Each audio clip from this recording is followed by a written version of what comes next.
mijery sy ny mpiaino ny fandaharana Tsy Ho Tompon-Trano Mihono amin'izao zoma folakandro izao. Fandaharana izay arahana amin'ny ministry ny serasera sy ny kolotsaina sady mpitondra teny ny gouvernemanta Lalatiana Andriatongarivo. Miarabanao Ramatoa ministra. Miarahaba anjarasoa alvolona dia miarahaba tsika rehetra ny tokantrano any izay manaraka an'ity fandaharana Tsy Ho Tompon-Trano Mihono ity dia misaotra manaraka mandrakariva an'ity fotoanantsika rehefa zoma ity. Faly mihono indray satria tamin'ny herintsika tsy afaka nihoana moa zany araka ny efa nambara dia mamela zany. Isotra ndreto onjapeo ireto efatra ambizato ny RNM izay mandefa antsika manerana ny distrika samihafa eran'ny Madagasikara. 770 ambizato kosa ireo onjapeo tsy miankina izay mandray antsika mivantana amin'izao tolakandro ny zoma izao. Raiky amby 220 zany isan'ny onjapeo manerana ny nosy izay manaraka mandray an'ity fandaharantsika ity. Ny fahitalavitra kosa dia 9 ambizato ny TVM ary miampy andreo fahitalavitra tsy miankina rehetra zany izay misafidy ny andefantsika na mivantana na tsy mivantana ihany koa amin'izao tolakandro izao.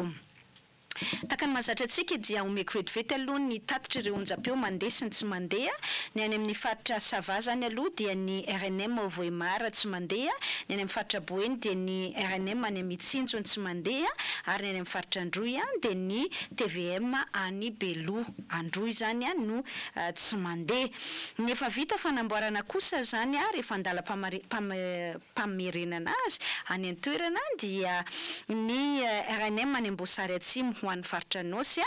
ny RNM ny Tanambao-Manampotsy ho an'ny faritra Tsinanana, ary ny RNM ao Anjosorbe aty amin'ny faritra Analamanga. Efa mandeha somatsara kosa ny RNM any Vavatenina faritra Analanjirofo. Ny ambony moa dia tsy misy fiovana. Eto dia manasa antsika rehetra naraka hatramin'ny farany an'ity fandaharantsika ity anjarasoa alvolona na dia mety somary lavalava satria verina fahasava-dehibe ihany loha hevitra izay hoentsika mirava aveto dia isorako sady isika rehetra hanjoy ny fandaharana hatramin'ny farany. Vaovao nisongadina tamin'ity herinandro ity ny fiakaran'ny vidin'ny solika teto Madagasikara. Taorian'ny fanambarana izay nataon'ny talen'ny kabinetra ny fiadidinan'ny Repoblika ny alarobia lasa teo nisy ny fanehoan-kevitra maro samihafa mahakasika izay fanambarana izay. Eto ianao Ramatoa ministra, mpitondra teny ny gouvernemanta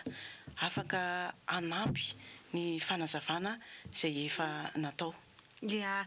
misaotra anjarasoa alvolona tamin'ny fanontaniana tsy valapatra betsaka amin'ny entsona satria efa lava efa betsaka ny fanazavana ny entina mikasika azy. Na izany tsy lafinjavatra roa mba tiako tsindriana reveriko fa mba tsara toerana kely ihany resaka azy. Ny voalohany dia ny hoe tsy azosika ny odivirana izay fiakaran'ny vidin-tsolika izay. Vokatry ny krizy izay misy noho ny lafin'ny fahasalamana ny Covid-19 fa eo ihany koa ny vokatry ny ady izay misy eo amin'ny Ukraine sy Russia izay tsy maintsy misy fiantraikany aty amintsika zany. Ny olona miteny manao hoe misy firenena hafa izay tsy mampiakatra na mora kokoa ny vidiny. Ny ankabeazany ireny firenena ireny dia firenena mpamokatra solika. Izany hoe kelikely kokoa ny fiantraikan'ilay zava-misy eo amin'ny setra raisam-pirenena, le krizy raisam-pirenena zany ho an'ireny firenena ireny satria izy firenena mpamokatra solika. Zay ny voalohany. Dia ny faharoa manarakarak'izay dia ny hoe tena afaka milaza eto amin'ny fotsy miangatra na inona zavatra ambara tena niady ny filohan'ny Repoblika mba nahafahantsika nahazo an'io sarany fampiakarana ankehitriny io, tany fampiakarana ankehitriny io. Ny kompania pétrolière na ny mpandraraha eo amin'ny lafin'ny solika na mampandraraha azy dia tsy maintsy mitady tombony izy dia nanomboana ambony izy zany hoe izao ny fiakarana eritreretinay fa tokony ho ampiarina. Fa ny filohan'ny Repoblika kosa ary izay no nampaharitra be an'iny fampifanarahana iny na négociation isika amin'ny teny vahiny satria tena niady ny filohan'ny Repoblika hatramin'ny farany mba hakely an'izay sandany fampiakarana izay dia ny hoe ahoana ary zay tokana izay za tena afaka milaza an'izay zay tokana izay no mibaiko ny filohan'ny Repoblika dia hoe ahoana ny tsinjovantsika ny tombontsoan'ny vahoaka na dia tsy maintsy hiakatra azy de io moa azavaiko rehefa aveo zay le hoe tsy maintsy nampiakatra itsika satria misy trosa de le resaka trosa no azavaiko rehefa aveo satria hitako fa tsy de azon'ny olona ihany le izy de ho azavaiko vetivety fa kosa de ny hoe na tsy maintsy mampiakatra sika de mba kely arak'izay tratra izay fampiakarana izay ahafahana mitsinjo ny tombontsoam-bahoaka za tompoko de niara-ny vory tamin'ny filohan'ny repoblika tamin'ny fotoana fivoriana voalohany ny resahana mikasika ny fiakaran'ny vidin'ny solika io ary afaka milaza eto fa tena nametraka mihitsy ny filohan'ny repoblika hoe izay farany zaka ny vahoaka malagasy ndeha atao fa tsy afaka isika raha mieritreritra n'ilay hoe ray alina riary ohatra izay nitakiny ny mpanohitra ngamba de asa zay zavatra nitranga tamintsika teto fa ny filohan'ny repoblika de niteny ny gazoal izay be mpampiasa amin'ny fitaterana iraisan'ny besamaro na ny fitateram-bahoaka zany iny kosa tsy tokony ioatra ny 5,000 ariary ny litatra ny lasantsy essence moa zany super moa satria zay ny ampiasaitsika iny zany no latsaky ny 9,000 ariary na de tokony ioatra lavitra ny 9,000 ariary aza ilay ataontsika hoe vidiny tena izy na vérité de prix fa ny solika fandrehatra ihany koa na ny pétrole lampone filazantsika azy de tena niada ny filohan'ny repoblika hoe mba kely araka izay azo ataony fiakarana satria iny makasika vahoaka betsaka indrindra ny any ambanivohitra za eto afaka miteny amintsika fa mafy de mafy zay fifanarahana ny fanaovana tamin'ny compagnie pétrolière izay ary tena nahavizana ny filohan'ny repoblika mihitsy Premier ministre lehibe ny gouvernement tao anatin'izay atao hoe fifanenjanana izay satria tena fifanenjanana mihitsy ny zava-nisy natongavantsika tamin'iny tahany fampiakarana miatra ankehitriny iny mikasika an'le hoe trosa dia nanazava tokoa ny talehan'ny kabinetra ny fiadidinan'ny repoblika hoe de efa tafakatra tany amin'ny 500 ariary tapitrisa milliard ariary zany hoe 550 milliards d'ariary izy ny trosatsika tamin'ireo compagnie pétrolière ireo trosan'ny fanjakana tamin'ny compagnie pétrolière dia gaga kely tamin'ny faneho-kevitry ny olona sasantsasany izay everiko hoe ahitsy ihany tsika momba mifanoro arak'izay azo atao hoe tsy hoe akory hoe trosan'ny fanjakana le hoe iny zany ianao fa mitondra chèque carburant ohatra zany za hoe mpiasa-panjakana ambony de mitondra chèque carburant de maka solika zany amin'ny alalan'ny chèque carburant na amin'ny alalan'ny carte fanily moa zany tena ampiasaina amin'izao fotoana izao tsy iny tompoko le trosa resahana satria ny fanakianana hitako sasatsasany de misy miteny hoe nareo no mitrosa eny amin'ny station service eny nareo fanjakana sy ny mpiasa-panjakana ambony sy ny tompony andraiky mpanjakanako manino izay vahoaka no ampandoavinareo an'izany zay tompoko tsy mbola nitrosa rehefa nakasolika teny amin'ny station service de hoy hoe tsy zay le resaka trosa resahany eto fa le resaka trosa resahany eto de ilay elanelany vidiny ampiarina eny amin'ny tompam-pamatsiana solika na station service sy ilay vidiny tena izy zao zany no izy nanomboka tamin'ny taona 2024 tsika tamin'ny volana jona 2024 de nampidina aza ny vidin'ny solika ny fitondram-panjakana noho ny lafiny sosialy noho ny fitsinjovana ny vahoaka malagasy rehefa misy nefa ny fiovaova ny vidin'ny solika eo amin'ny setra raisam-pirenena iny le hoe prix ana baril resahantsika dia lasa misy elanelana zany ny vidiny tena izy tokony ampiarina sy ilay vidiny ividianany mpanjifa azy eny amin'ny tompam-pamatsiana solika de ny fanjakana malagasy tompoko ny mandoa n'io elanelana io izay le hoe trosa alohantsika ny amin'ny compagnie pétrolière tsy trosan'ny ministre io na trosan'ny directeur na directeur général na mpiasa-panjakana ambony eny amin'ny station service le resahana fa ilay elanelam-bidy eo amin'ny vidiny tokony tena izy miankana amin'ny vidin'ny baril eo amin'ny setra raisam-pirenena sy ilay vidiny ampiarina eny amin'ny tompam-pamatsiana solika mety isy amin'ny metsiny hoe tsy fahaiza mitantana izany satria tokony tsy mitrosa ny fanjakana fa hoy hoe ny filohan'ny repoblika tena sarotiny amin'ny fitsinjovana ny tombotsoam-bahoaka io de ilay tombotsoam-bahoaka ilay lafiny sosialy zany tsy maintsy nitsinjovana satria raha nampiarina tao anatin'izay telotony zay le hoe vérité de prix resahana io am'izao tsika miteny zao tokoa mety efa mihoatra ny ray alina aza angambany na mihoatra ny na farafaratsany zany angambany ataontsika hoe ray alina latsaka ny vidiny zay solika izay ndray litatra eny amin'ny tompam-pamatsiana solika de tsy maintsy nanao an'izay ny fanjakana ho fitsinjovana ilay sosialim-bahoaka ho ny filazantsika azy ilay lafin'ny sosialim-bahoaka zany de zay no mahatonga an'izany hoe misy trosa izany de tsy maintsy nampiakatra zany tsika mba hisorohana an'izay trosan'ny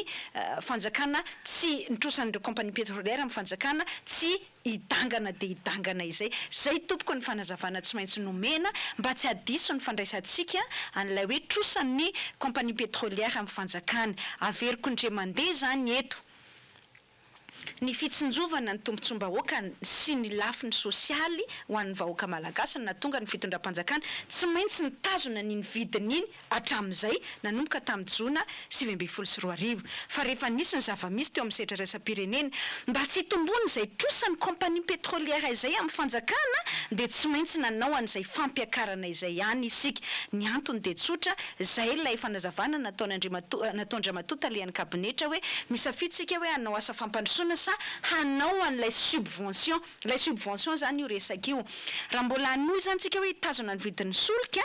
dia tsy maintsy misubventionné na manome tsentsiny le elanelana le nazavaiko teo amin'ny compagnie pétrolière dia tsy manana vola intsony isika hoentina manao fampandrosoana manao fananganana fotodrafitrasa sy ny sisa de zay rehetrarehetra izay ilainy olazaiko hoe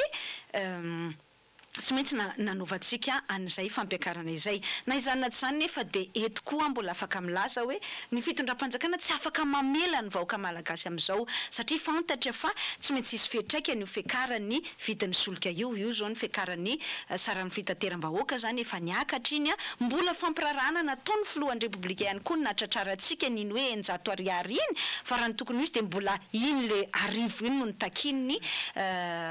coopérative mpitaterana samy hafa fa ny vokatra izay de mety hoe izy fiakarana vidiny entana sy ny sisa zany fiakaran'ny sara-pitateram-bahoaka ohatra amin'ny zotra nasionaly sy ny sisa dia eto zany de efa milaza sahady ihany koa hoe mbola mikaroka an'izay fitsinjovana ny tombontsoam-bahoaka izay ny filohan'ny repoblika ny fitondram-panjakana de mandinika zany hoe inona no fepetra ampanarahana n'izay fampiakarana izay laintsontsika amin'ny teny vahiny hoe mesure d'accompagnement samihafa de andalam-pandinihana an'izany tsy mipetrapetra potsiny tsy mitaza-potsiny zany ny fitondram-panjakana fa andalam-pandinihana zany ny fitondram-panjakana mikasika ny hoe inona no fepetra analefahana an'izay mety ho fetraika ny fiakaran'ny vidin-tsolika ny fiakaran'ny fitaterana sy ny sisa izay amin'ny fiainam-bahoaka andavanandro. Resantsika manaraka ny lafin'ny toekarena saika efa misokatra avokoa ny taom-piotazana lavanila manerana ny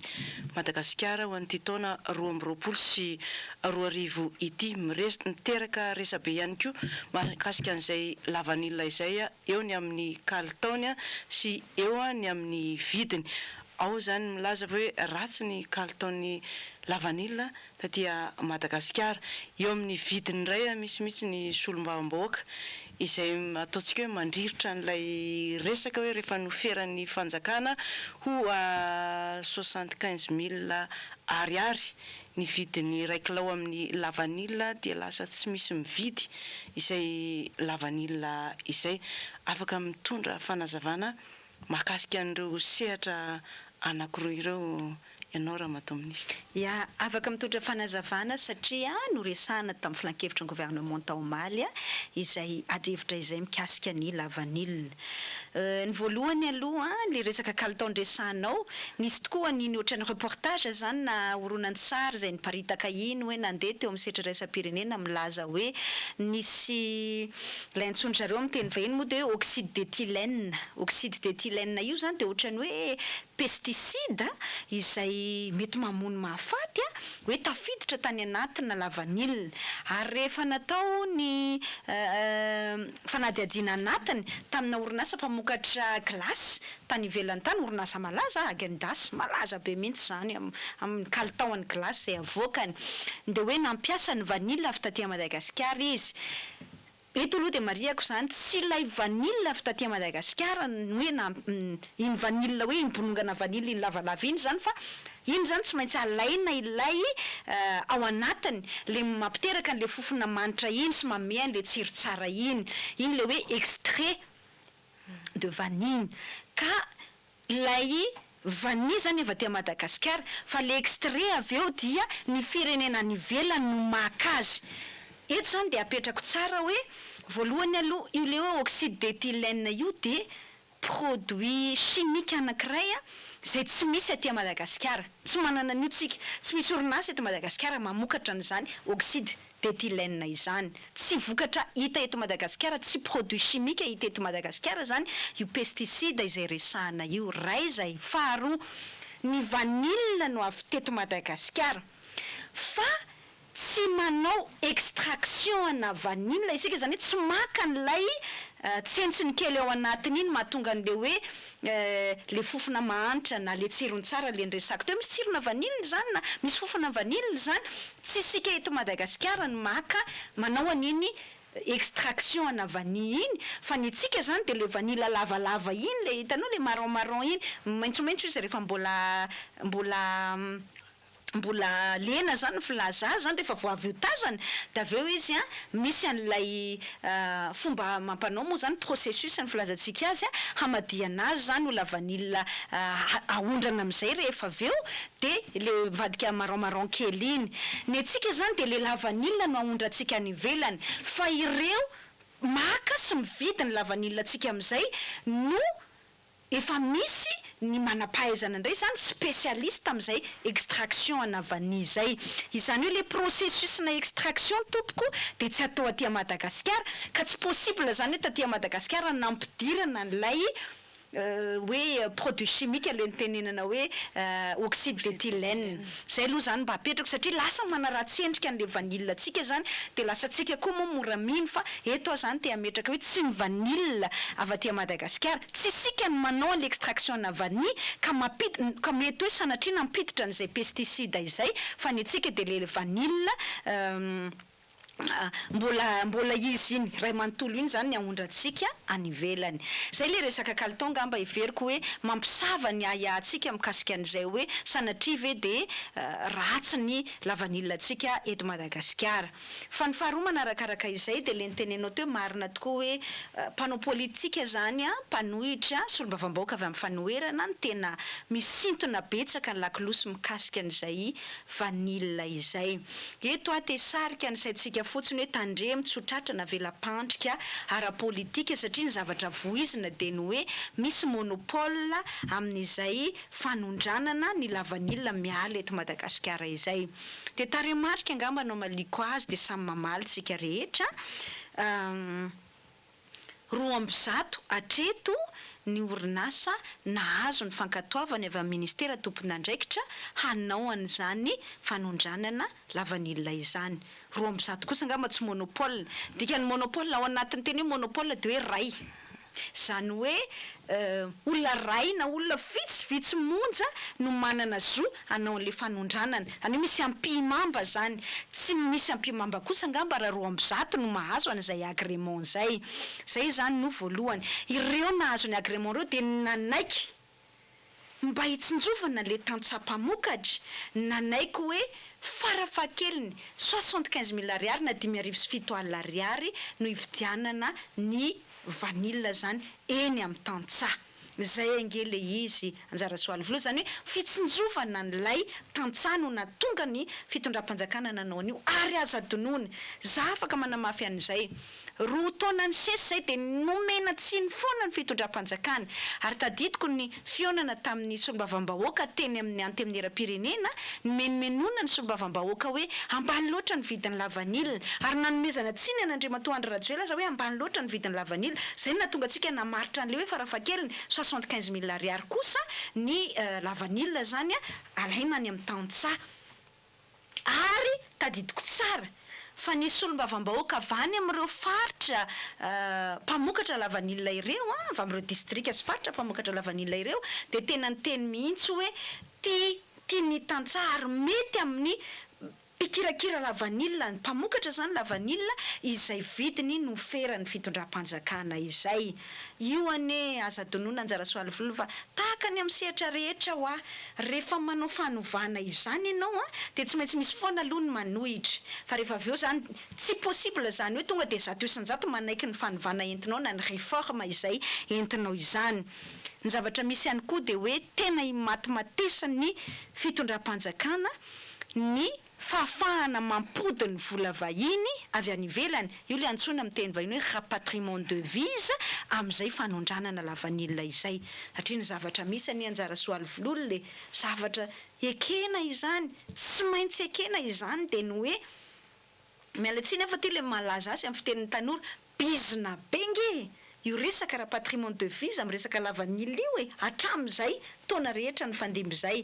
Ary ny taremarika navoaka ny avy ao anivon'ny ministeran'ny fiakaran'ny sy ny fitantanam-bola dia ny hoe tafakatra hatrany amin'ny 1700 milliards d'ariary ny vola ambara faniditra tamin'ny alalan'izay rapatriement de devise izay dia nahazahoana avis de crédit avany amin'ireo banky samihafa zany eto an-toerana kanefa tsy hita soritra fa tena niditra akory rehefa jerena ny amin'ny banky foibe ny Madagasikara. Zany hoe very ny vola tokony hiverina hiditra eto Madagasikara mba hahatsara n'ilay toe-karentsika. Za moa tsy tia nazava hoe misy resaka hoe balance de paiement zay, misy resaka hoe rehefa mandeha araka ny tokony izy ny eo anivo ny marché interbancaire de devise na ny mida dia mahatsara ny lafin'ny toe-karena macroéconomie zay lava be zay ohatrany hoe tsy tia tsy sanatria hoe andeha hampianatra toe-karentsika fa ny tiako tenenina fotsiny dia ny hoe misy olona zany manana tombontsoa amin'izay fanaovana bizina samihafa amina resaka rapatriement de devise ny vola manodidina ny fanondranana lavanila izay. Izay no iadivantsika amin'izao fotoana izao dia izay no mahatonga an'io mety hoe savorovoro mitranga io fa ny tiako tenenina fotsiny dia ny hoe ampahendrena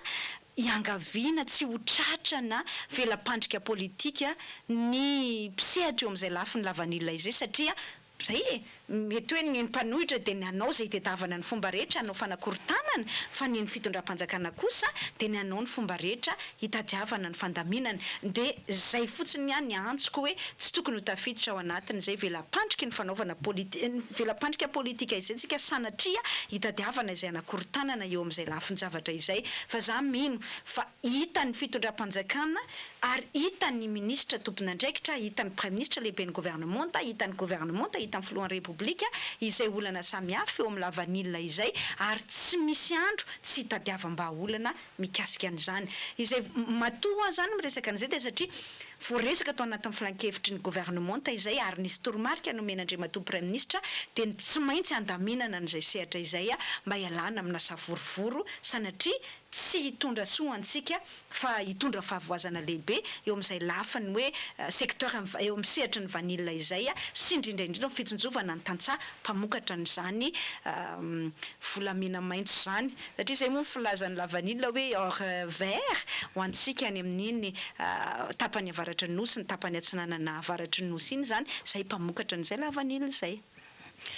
Resaka départementa ministérialy izay tantananao isika atao anatin'ny lohahevitra manaraka ramatoa ministra tsy mety mifarana mihitsy ny resaky ny mpanakanto sasasasany mikasika ny OMDA. Tato anatin'ny fandaharana Tsy Ho Tompon-Trano Mihono ianao efa nisy fotoana ny resaka n'izay OMDA zay tano any amin'ny fiandohandohan'ny volana febroary taona 2024 zany hoe tamin'ity taona ity. Inona marina kay no tena hoe antony tsy fifankazahoana na hoe antony tsy fifanarahana eo amin'ny ministera sy ny mpanakanto sasasasany. Raha ny atsikaritra isika anjara soaly vololo hisorako anao ary eto zany dia fahiteny hoe ivalaparantsika io resaka OMDA io mba hazava indray mandeha tsy miverina angamba amin'ny filaza azy dia eto dia tena ivalapatra amin'ny resaka lalàna mihitsy mba tsy handeha botolo zany le adevitra ao anatiny izay resaka OMDA izay dia hanazava lalàna eto, hanazava ny fiandohanana ny jeunesse ny resaka rehetra io eto dia hanazava ny fanovana tiany ministera entina eto dia veriko angamba aoriana ny ty fandarana izay ataoko ty fa mba mazava amin'ny rehetra kosa izay resaka OMDA izay. ny miandohany olana io tokoa anjara soaly voalohany dia marina ny teninao hoe ny fanesorana ny talehan'ny OMDA teo aloha tamin'ny fiandohany volana febroary taona 2024 dia nisy artiste vitsivitsy nitsangana tamin'izay fotoana izay izay mbola reo artiste mitsangana amin'izao fotoana izao reo izay mariako tsara averiko ombeniombeny tsy ny artiste rehetra ny manao an'io fanambarana natao omaly io sy manakina ny fanavaozana tiany ministera entina io sy manenjika manokana ny ministra ny serasera sy ny kolotsaina io tsy ny artiste rehetra io hoetintsika eto miprofon'izany ao anatin'ity fandaharana ity fa ireo artiste vitsivitsy izay nahita tombony manokana nandritra ny fipetrahany talehany OMDA teo aloha izay efa 20 taona no mipetraka teo dia io le fanazavaintsika ombeniombeny eo oleretsy tsy vita kadasitra amina olona anankiray tsy vita titre amina olona anankiray ny fitantanana ny OMDA na ilay atsona hoe OMDA organisme rattaché na ratsa mangaiky anankiray eo anivon'ny ministeran'ny serasera sy ny kolotsaina ny olana zany dia ny hoe olona anankiray nesorina teo amin'le toerana dia lasa tsy afaka mijery ny fanavaozana tiana entina intsony ireo artiste vitsivitsy ireo fa jambena ny fahatezerana sy ny fahasorenana rehefa nesorina le olona kanefa le olona nesorina dia efa 20 taona ny teo tsy navita mitondra fanavaozana tao anatin'izay fepitoana rehetra nahateo azy izay dia tsy maintsy nesorina teo amin'izay toeran'izay io le nazavaiko teo tena ny filohan'ny repoblika aza nge 5 taona ampitomboana roa no meny lalam-panorenana azy azo nitondrana ny firenena zany hoe rehefa mihoatra ny 10 taona izy dia heverina fa mba efa ampy zay dia misy fifandimbiasana andraikidraindray ka maika ave fa olona tendrena anatin'ny filan-kevitry ministra 20 taona dia isaky nesorina ve dia anaovana io tale io taloha efa nesorina dia anaovan'ireo artiste vitsivitsy ireo an'io fihetsiketsehan'io dia tsy mahatohitra azy moa zany le ministra tompony andraikitra tamin'izany fotoana izany dia milefitra dia mamerina azy dia izay mahatonga ny tsisy fanovana mihitsy teo anivon'ny OMDA nandritra ny 20 taona fa mbola io tranga mampimenimena ny artiste amin'ilay hoe tsy mazava ny fomba azahoan'izy ireo ny zon'ny mpamorony foana izay zany no lafin-javatra izay misy mamelalo aty am-piandohana hanazava zany mikasika aty am-piandohana zao resantsika amin'ny rahavavy momba ny OMDA zao hanazava ny lalàna manan-kery rehetra mifehany OMDA ahafahako mamaly an'izay tsikera tsy mitombony nataon'ireo artiste vitsivitsy ireo zay voalohany indrindra aloha zany ary raha sitrakintsika dia avoaka ny teknisianantsika zany ity aloha ny lalàna manan-kery mifeny OMDA io lalàna manan-kery io dia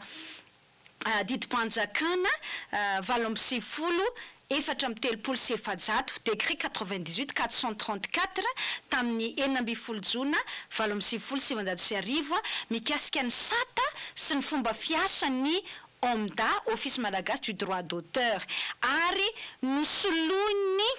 sy nofenony didim-panjakana 2 sy 9 tamin'ny 2 septambra 2 sy 2 dia zay io zany aloha lalàna amin'ny ankapeny mifeny ministera tamin'izany mbola ministeran'ny kolotsaina sy ny vakoka ministère de la culture et du patrimoine faharoa dia mazava be tompoko ny voalaza ny andininy voalohany ao anatin'ilay didim-panjakana 98 434 sy ny didim-panjakana izay nosoloana sy ny fenony didim-panjakana 2011 606 milaza mazava manao hoe l'Office Malagasy du droit d'auteur na OMDA zany est placé sous la tutelle technique et administrative du ministère de la Culture et du Patrimoine et sous la tutelle financière du ministère des Finances et du Budget. C'est un établissement public à caractère industriel et commercial. Tsy société d'auteur zany tompoko ny OMDA ka hoe zay tiany mpikambana ao anatiny hanaovana azy hitantsika teo amin'ny texte teo fa eo ambany fiahina ara-teknika sy ara-panjakana teknika et administrative ilay tutelle any ministera misahana ny kolotsaina eto zany aloha dia mamaly an'ilay fanontaniana avy hatrany hoe tsy kena intsony ary tsy teo ambany fifehezan-dramatoa Lalatiana Rakotondrazafy Andriatongarivo intsony izahay artista tsy afa manoatra isika fa zay ny voalazany lalàna fa raha ohatra isika tsy teo ambany fifehezan'ny fanjakana intsony amin'ny alala ministeran'ny kolotsaina de manao an'ilay orinasan'ny mpamorona na société d'auteur efa niantsoatsotsika ny zareo artiste zany tamin'ny fotoanandro fa tsy nataondry zareo ary le izy ka akory ataontsika tapitra ihany ny fiampitoam-pivirininy anty amin'ny era rotonta tsy nandeha ilay proposition de loi mikasika ny hoe atsangano ary le société d'auteur de miala zay fanjakany de atreto izany ny fanjakana de mbola iny didim-panjakana ny resantsika iny ny manan-kery de mbola eo ambany fiahina teknika sy administrative tutelle administrative et technique ny ministera misahana ny kolotsaina ny OMDA ary établissement public zany hoe raha le fitentsika mazatra de organisme rattaché izy fa tsy ananany mpikambana ao anatiny OMDA zany hoe tsy ananan'ireo artista na mpamorona zany fa efana ny mikasika ny fomba fitantanana n'izany OMDA zany amin'ny ma établissement public azy amin'ny ma organisme rattaché azy eo ambany fiahina teknika sy administrative ny ministera misahana ny kolotsaina fa telo de ity anjara soa alvololona zavatra nylazainy zareo manko de ny hoe ilay fifanarahana izay nataon-dramatoa ministra tamin'ny manova tamin'ny orinasa manova de didy jadona barofo didiko fe lehibe de kakabe aho hoe mba namaky texte avy reo zokobeako reo ny teny an'izany zokobe ajaiko loha afaka tapony loha fa mba teteny ihany aho hoe tsara ihany namaky an'le texte zay nresantsika teo hoe 98 434 modifié et complété par le 2011 606 raha namaky an'ny texte ary zareo de mahita ary ty no resantsika manaraka manao hoe ny ministera dia manendry ny taleany OMDA io izy io andininy faraky amby folo ao anatiny io décret ny resantsika teo io ny OMDA dia tantanana directeur na tale izay voalaza ny texte mazavy io aseho atsika io tendrena amin'ny alalan'ny didim-panjakana raisina amin'ny filan-kevitra ministra ao arinina ny tolo-kevitra avy amin'ny ministeran'ny kolotsaina nommé par décret pris en conseil de ministres sur proposition sur proposition de l'Assemblée générale des membres de l'OMDA sur proposition du conseil d'administration de l'OMDA sur proposition du ministre en charge de la culture io vakitsika amin'ny fafana io na amin'ny écran atsika io izay andininy faraky amby folo zay ary milaza ihany koa hoe ny fomba fanesorana n'ilay tale de io hoe didim-panjakana raisina amin'ny filan-kevitra ministra io izay najaitsika tamin'ny antsipriany tamin'ny volana febroary taona 2024 mazava tsara zany mikasika an'izay anjara soa alvolona hoe tsisy barofo nataon'ny ministra mihitsy nataon'ny Lalatiana mihitsy na nataon'ny tenako na nataonay tato anivo ny ministera mihitsy fa ny lalàna ny manome alalana anay manendry ny talea lalàna manome alalana anay manala ny talea ary soso-kevitra hoy izy avy aty amin'ny ministera fa entina ankatoavina eo anivon'ny filan-kevitra ministra de raisina amin'ny alalan'ny didim-panjakana mifandraiky amin'izay mamaly an'le hoe barofony natao fa raha matoa ministra tsy manana fahefana izy de nanao didijado nanana sonia an'ilay fifanarahana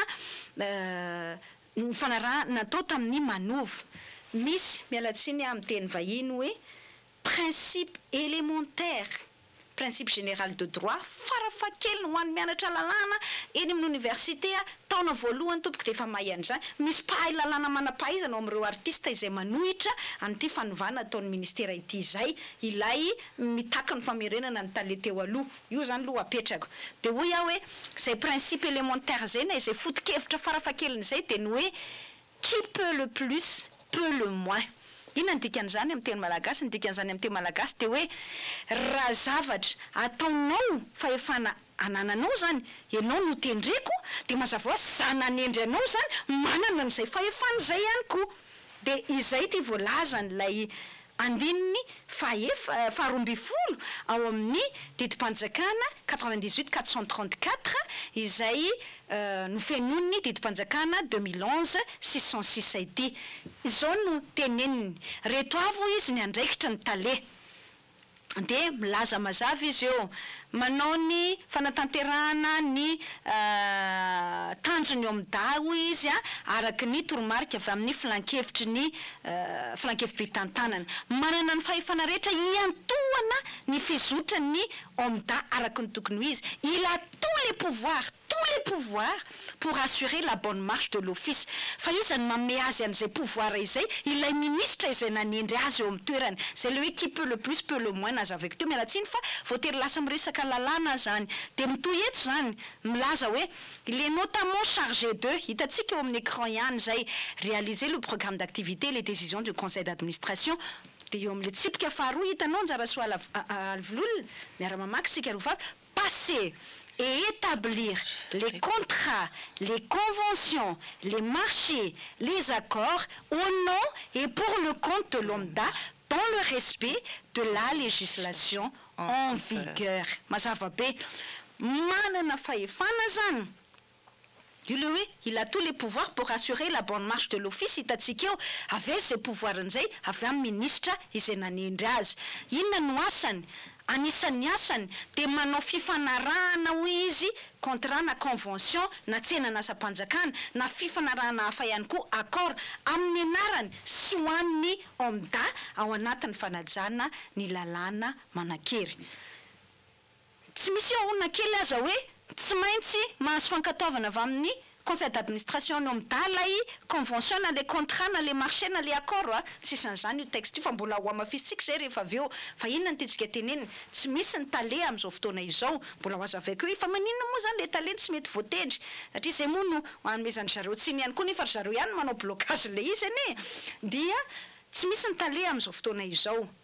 rehefa tsy misy zany ny tale mpisolo toerana no mipetraka eo tsy ny tale mpisolo toerana no nanao fifanarahana fa ny ministra tompon'andraikitra izay afaka manindry an'ilay tale izany hoe manana an'le fahefana le tale dikan'le hoe fanendrena ny tale ange de hoe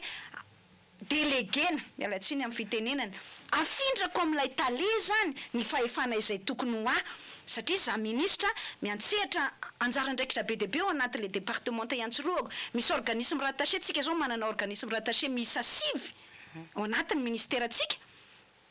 tsy ho afaka za daholo ny andeha anao tale andreo organisme rattaché rehetra ireo de zay mahatonga hoe manao délégation de pouvoir zany manome fahefana zany any tale isanisany ny DGNORTM zao zany manome fahefana azy ny DGNO FNAC zao zany manome fahefana azy ny DGNO Oscar eny Ambohimangarova ny directeur ny Oscar eny Ambohimangarova zao zany manome fahefana ka fahefana omeko anao ve de tsy ho azoko ampiasaina anjara soaly vololona zay le hoe qui peut le plus peut le moins ka raha ohatra ny tale any OMDA afaka manao fifanarahana amin'ny anarany OMDA araky ny andininy faharoambifolo ny didim-panjakana 2011 606 iny de za ministra zany afaka feno omeny lalàna feno alalana manao an'izay fifanarahana amin'ny anarany OMDA zay de tonga de tohizako avy hatrany hoe ireto daholo ny anjara andraikitry ny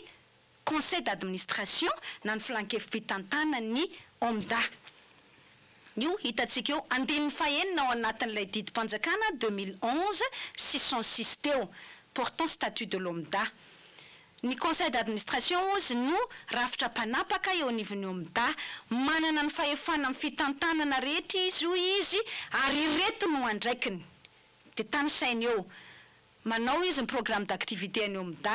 de manara-maso hoe tanteraka ve sa tsy io programme d'activité io manaiky izy mankatoa ny teti-bola ny OMDA ny état prévisionnel zany ny vola miditra amin'ny vola mivoaka ny frais de répartition manao izy ny fandaminana ankapobeny na règlement général ny piasany OMDA manao izy ny fankatoavana sy ny fandaminana ny organigramme sy ny règlement intérieur any OMDA manapaka izy ny vola ray sy ny mpikambana ao anatin'ny filankevim-pitantanana manao izy ny fankatoavana ny compte financier sy ny bilan isaky ny mifarana ny fiapitao-piasana rabola zany na ny exercice budgétaire ny tiany ho tenenina manapaka izy mikasika ny programme ny équipement hoe fampitaovana ny OMDA ny tetikasa fanamboarana fividianana fototra-afitrasa fanaovana mindrana vola zany ny OMDA de ny conseil d'administration tsy maintsy manapaka mikasika an'izay ny fivarotana ny fananany OMDA ihany koa na hypothèque io na nantissement dia fahefana tapahan'ny conseil d'administration mifanapahana fananganana commission ny fizotra sy ny fomba fiasany zany commission zany sy ny mpikambana ao anatiny vao miereo anivony OMDA io zany fanapahan-kevitra ny famindrana ny toeram-piasan'ny OMDA io araka ny voalazany didim-panjakana manan-kery ary ny farany teny hoe fankatoavana ny fananganana agence na ny ratsamangaiky na ny birao-paritra izay tolo-kevitra avy amin'ny tale moa avy eo anatin'ireo lisitra anankifito ireo anjara soaly volana mahita isika hoe ny conseil d'administration dia manao validation ny contrat na ny convention zay ataon'ny tale na ataon'ny ministera pia tsy misy miara-mahita sika miravavy eo tsy misy laza mihitsy izy hoe reto daholo ny asany dia nytanisa zavatra be dia be teo fa tsy misy eo nakely aza miteny hoe tsy maintsy manome validation ny contrat na ny convention na accord na marché izay ataon'ny tale ny OMDA na ataon'ny ministra na ministera pia ny OMDA ny conseil d'administration ka aoka re tompoko ny conseil d'administration tsy salovana ny asan'ny tale na ny asan'ny ministera piany zany OMDA izany fa lasa tsy hainareo akory ny voalazan'le texte dia lasa nareo hoe tsy nahazo mankatova ny filan-kevim-pitantanana nefa mazava be ny voalazan'ny lalàna tsy misy tompoko ny mikasika an'izay zavatra tratratratrainareo zay tsy voalazan'ny lalàna ny atsotra fotsiny hoe andao re tompoko izay voalazan'ny lalàna ihany no ampiaritsika mikasika an'izay dia mbola toy izao kiany le resaka hoe voalazan'ny lalàna dia tsy inona akory fa ny hoe zareo ny teny tokony tapahana atao amin'ny assemblée générale ny OMDA ihany koa zareo izay resaka fifanarahana manova izay dia hoy indray eto tindreny avoakatsika manaraka raha sitraky ny teknisianina fa inavy akoatran'io fa inavy ny organe na ratsamangaiky eo anivon'ny OMDA ny ratsamangaiky eo anivon'ny OMDA tompoko dia io mazava be io article 5 ao anatin'ilay décret 2011 606 teo ihany les organes de l'OMDA sont asaraza tongezangeza izy io le conseil d'administration et la direction hatramin'izao aloha dia mbola reo zany ratsamangaiky mandrafitra ny OMDA tsy misy mihitsy ao tompoko hoe assemblée générale des membres fa ny conseil d'administration sy ny direction raha ohatra société d'auteur izy dia miatra izany assemblée générale izao fa ty oaty société d'auteur fa établissement public na organisme rattaché eo ambany fiahin'ny ministera misahana ny kolotsainy filan-kevim-pitantanana sy ny fitantanana na ny direction ihany tompoko no ratsamangaiky eo anivon'izay OMDA zay andininy fadimy eo anaty le didim-panjakana 2011 606 teo dia le faniseho teo dia averitsika kely ity milaza mazava hoe ny OMDA irery ihany ny omendraikitra ny fakana ny zon'ny mpamorona sy ny fikirakirana ny zon'ny mpamorona tsy misy société d'auteur zany tsy misy assemblée générale na mpikambana izany zany mikirakirana io na manapa-kevitra mikasika ny droit d'auteur fa ity ny zavatra nylazay ny andininy fa efatra amby roapolo amby zato article 124 de la loi 94 036 du 18 septembre 95 portant propriété littéraire et artistique zao ny voalazany ny fakana ozy sy ny fitsinjarana ary ny fiarovana ny tombotsoara materialy ny mpamorona dia ankinina amina io mazava be confié à un organisme public confié à un organisme public ratsampanjakana no atao hoe organisme public fa tsy orinasa atsangany samy mpamorona zany ary mazava eo ao anatin'ilay organisme public dia misy auteur ao izy comprenant des auteurs et des ayants droit zany hoe le mpandova zany amina zo mifanakaiky zany amin'ny droit d'auteur iny droit voisin droit d'auteur zany atsangana ho izy amin'ny alalana didim-panjakana tsy amin'ny alalana lalàna fa amin'ny alalana didim-panjakana ary seul admis à fonctionner sur tout le territoire de la République de Madagascar. Izy irery ihany no manana fahefana mikirakira ny zon'ny mpamorona manerana ny République any Madagascar. Tsy ny artiste, tsy société d'auteur fa raha ty lalàna ity aloha zay manan-kery amin'izao fotoana izao de ratsy mangaiky mpanjakana organisme public zay atsangana amin'ny alalan'ny tetim-panjakana no anotokana afaka mikirakira n'izany zonim-pamorona izany sy ny manodidina ny zonim-pamorona manerana ny Madagasikara. Dia tohizako ihany lay izy Anjarazoaly Vololona ny faraparany angambany teny hoe fa izavy moa mandrafitra n'le conseil d'administration no maninona ireo olona ny teny omaly ireo artiste ny teny omaly ireo no misoratena fa ry zareo no afaka miteny amin'ny anaran'ny conseil d'administration. Tende ho jerentsika hoe izavy ny mandrafitra ny conseil d'administration misy solotena enina avy amin'ny fanjakana ao, solotena amin'ny fiadidiana ny primature, ny ministera misahana ny kolotsaina, ny solotena avy amin'ny ministeran'ny vola, solotena avy amin'ny ministeran'ny fitsarana ary ny solotena avy amin'ny ministeran'ny anatin'ny. Enina no isan'izy ireo. Valo kosa no solotena avy amin'ny mpamorona sy ny éditeur ary ny artiste interprète. Zay zany ny avy amin'ny zareo artiste zany de valo, enina ny avy amin'ny fanjakana ary ray enina ny avy amin'ny fanjakana, valo ny avy amin'ny artiste zany sy ny mpamorona sy ny éditeur sy ny artiste interprète ary ray ny avy amin'ny solotenan'ny OMDA. Izay fidina amin'ny alalan'ny fivorimben'ny mpiasa. Solotenan'ny mpiasa zany io. Zany hoe razoina zany dia fito no avy aty amin'ny ratsa mangaika avy amin'ny fanjakana miampy amin'ny mpiasan'ny OMDA de valo ny avy aty amin'ny artiste. Tsy afaka miteny zany ny artiste na de maro anisa azy izy ireo fa zareo rery no masolotena ny flankevim-pitantanany OMDA. Zay moa ny any fanontaniako hoe zareo ny teny omaly ve zany zao nazo ny fankatoavan'ny flankevim-pitantanany OMDA rehetra ary nazo fankataovany filohan'ny flankevim-pitantanany OMDA rehetra zay mariako fa didy pitondrana arrêté soniaviko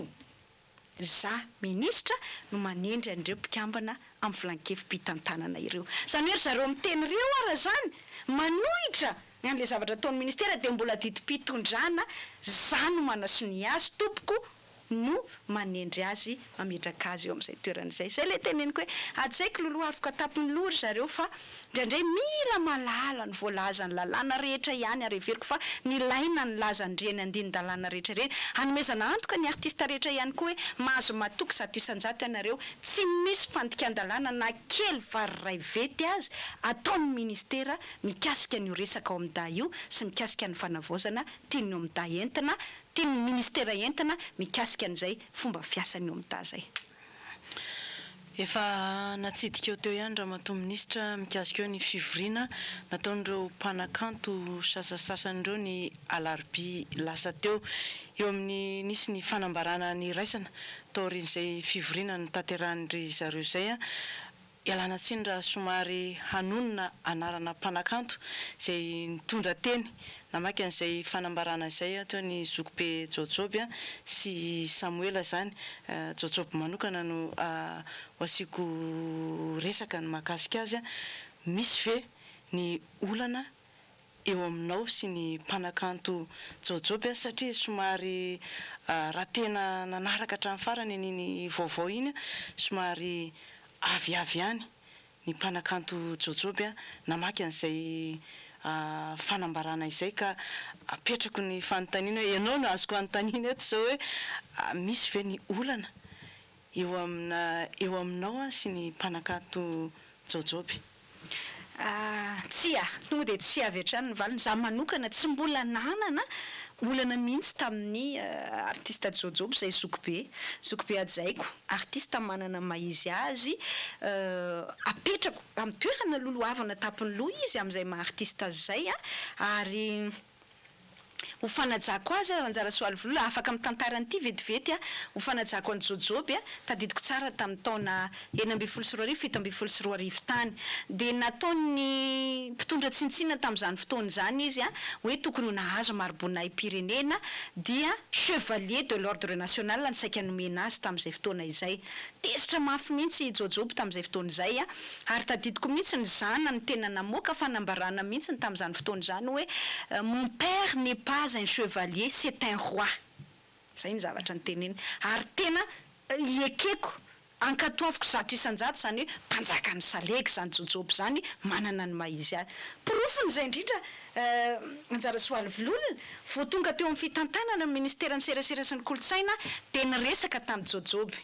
zay ajaiko za tenako ny antso azy ny teny azy ono a jojoby mba hitako tsirara ny zavatra natao anao tamin'ireny fotoana ireny ka za eto zao te réparer an'izay injustice izay te hanarina n'izay tsirarany natao anao zay ka ao ianao jojoby za no angataka ny amin'ny filohan'ny republique afahana manome anao commandeur de l'ordre national zany hoe ny maroboninahitra ambony zany commandeur de l'ordre national izany nisaotra izy nizoko be jojoby tamin'izay fotoana izay ary tadidiko tamin'ny vanim-potoana vao nanomboka kely ny confinement za tenako ny nandeha mihitsy teny amin'ny toeram-piasany jojoby teny amin'ny jaospub teny ambobo nandeha nan'olitra an'izay commandeur de l'ordre national izay zany nangataka tenako no niteny taminy an'izay tsy afaka mandahany zay zoko be jojoby tenako niteny taminy an'izay zany nangataka isorako lehibe ny filohan'ny republique nanaiky an'izay satria hoe tsirariny kosa ny zavatra nahazo azy itenenako anao fotsiny zay tantara kely zay hoe tsy nanana olana tamin'ny jojoby mihitsy hatram'izay ka hatram'izay presaka matetika izay menadamianaka mialatsiny ataoko hoe menadamianaka satria fa olon-dehibe moa izy tao anatiny izay fotoana izay satria izy raha teo nge eo anivo fiadidinan'ny republique aza donontsika izany fa manana ndraikitra eo anivon'ny fiadidinan'ny republique izy zay nataoko hoe tsy manana olana mihitsy fa tsy fantatro inona nahatonga an'le izy de izy moa ny teny hoe zay nahagaga ihany koa hoe angamba kosa tsy hitako tsy anjarako zany tsy hitako zay ohatrany hoe mialatsiny hoe tsy ilaina akory anaporofoko hoe za ve manohana ny filohan'ny republique sa tsy manohana ny filohan'ny republique araka ny teneniny gamba tsika rehetra ihany de afaka mamaly an'izay tsy de tena tsisy antony zany amalina an'izay de eo ihany koa le hoe ny ina moa izy teo hoe tsy teo ambany fifehezan-dramatoa tsy teo ambany fifehezan-dramatoa Lalatiana Andriatongarivo Andriatongarivo tsony zay de hoy hoe zoko be koa tsy zany eny nanao an'izay ny filohan'ny republique atsika nge zay ao anatiny ianao no nanao an'izay hoe ankinina amiko ministera misahana ny kolotsainy fa raha ohatra manana olana am'izay zoko be jojoby de ny filohan'ny republique angamba ny tsara resahana hoe aza omena andramatoa Lalatiana Andriatongarivo tsony ny ministeran'ny kolotsainy fa raha mbola omen'ny filohan'ny republique aza indraikitra izay dia manana didy aho manana devoir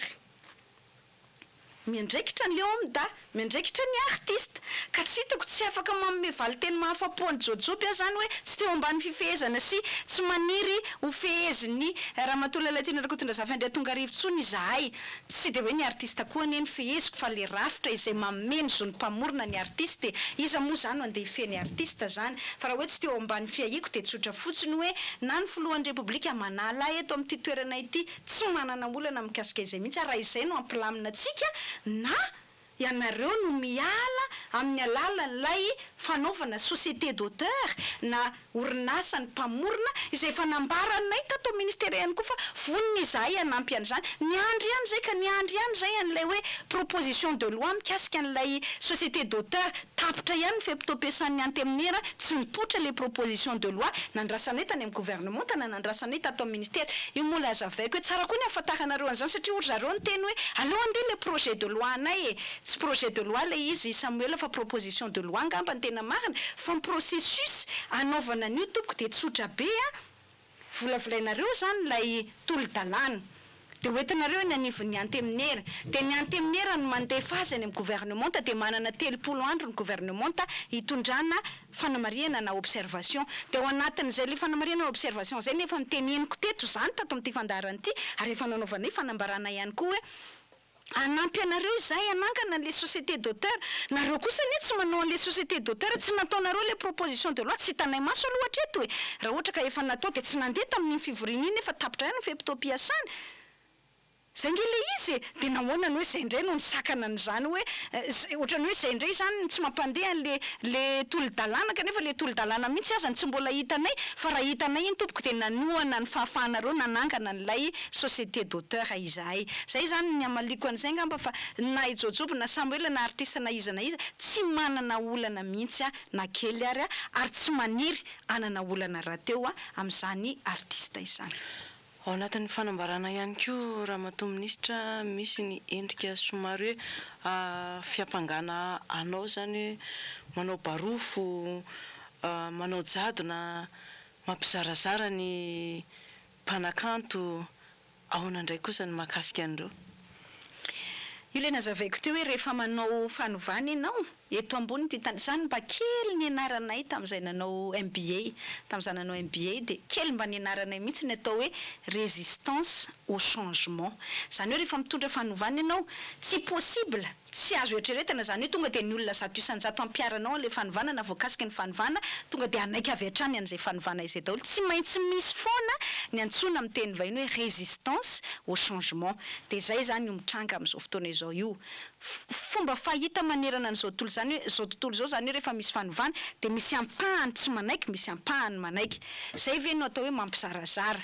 Nampangainy zahay, zany ihany koa no nahazo anay tamin'ny nanova ny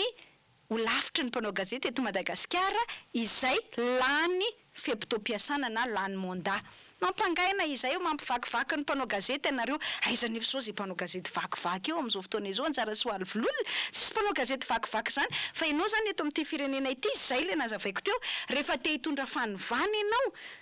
satria te hapiatra ny ara-dalàna. Aza tonoina fa ara-dalàna ny fanovana ny mpiambana ao anatin'ny ho lavitry ny mpanao gazety tamin'izany fotoana izany. Ara-dalàna ny hoe tsy maintsy miroso amin'ny fifidianana ho lavitry ny mpanao gazety sika satria lany fiapitoam-piasana ilay teo aloha dia izay no nampangananay hoe mampivakivaky ny mpanao gazety. Zany hoe rehefa te hapiatra lalàna zany ianao eto amin'ny firenena dia miverina foana izay inona moa refrain mahazatra izay hoe mampivakivaky ny artista na ny mpanao gazety ianao zany. Dia tia indray ianao mampiatra lalàna, nazavaiko teo daholo ny andinin-dalàna rehetra ary mitondra fanovana, fanavaozana, fanatsarana. Dia rehefa mitondra fanavaozana, fanatsarana ianao dia hampangaina foana hoe vakivaky. Fa ho porofoko amintsika eto anjara soaly vololona rehefa avy eo dia rehefa avy eo ihany fa ny artista,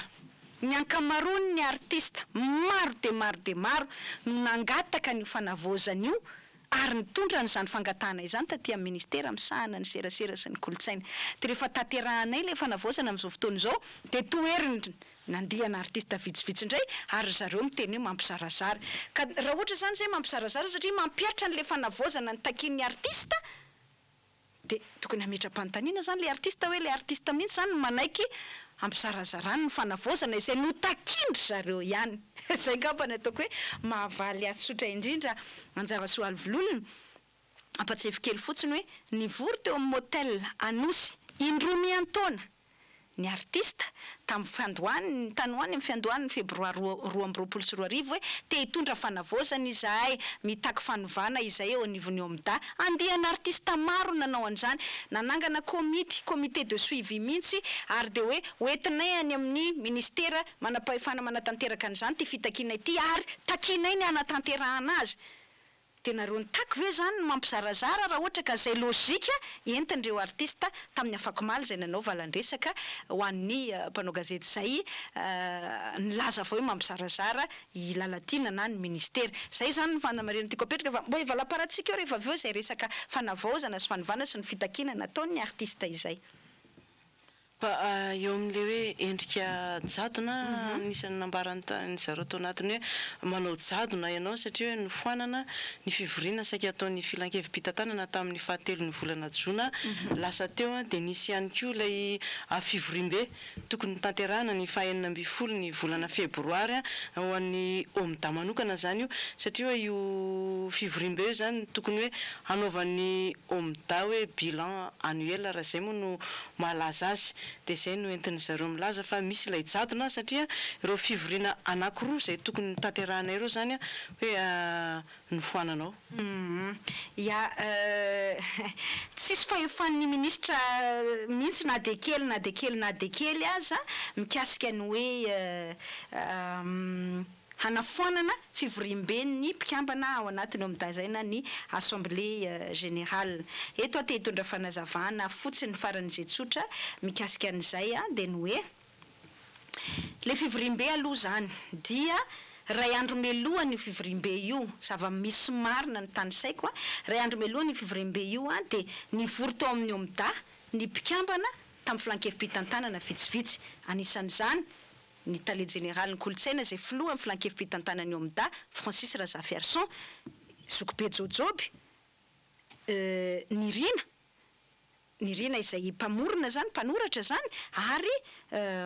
Nalsora Valtera izay mpanoratra hafa ihany koa nanampy azy tao ireo mpikambana vitsivitsy ireo no nivory tamin'izay fotoana izay afaka mijoro vavolombelona amin'izany zareo fa tsy afaka mandainga amin'izany mihitsy de nisy mpiasany OMDA vitsivitsy ihany koa efatra ry zareo tamin'izay fotoana izay de niaraka ny resaka atao izy ireo tamin'izay fotoana izay niarana napaka hoe andao ahemitra ny assemblée générale tokony nataony OMDA satria tsy misy ny vola nanaovana ataontsika hoe nakanasono nanaovana collation zay fanaoany zareo zany rehefa mivampitoana tahakan'izay zay ny zavatra nisy tamin'io fotoana io ny assemblée générale zany tsy misy baiko avy aty amin'ny ministera mihitsy ataovy ny assemblée générale na aza atao hoe tsisy idiran'ny ministera mihitsy ka maninona moa hoe zany nanafoana ny assemblée générale ry zareo samy zareo ihany nandray an'izay fanapahan-kevitra izay tamin'ny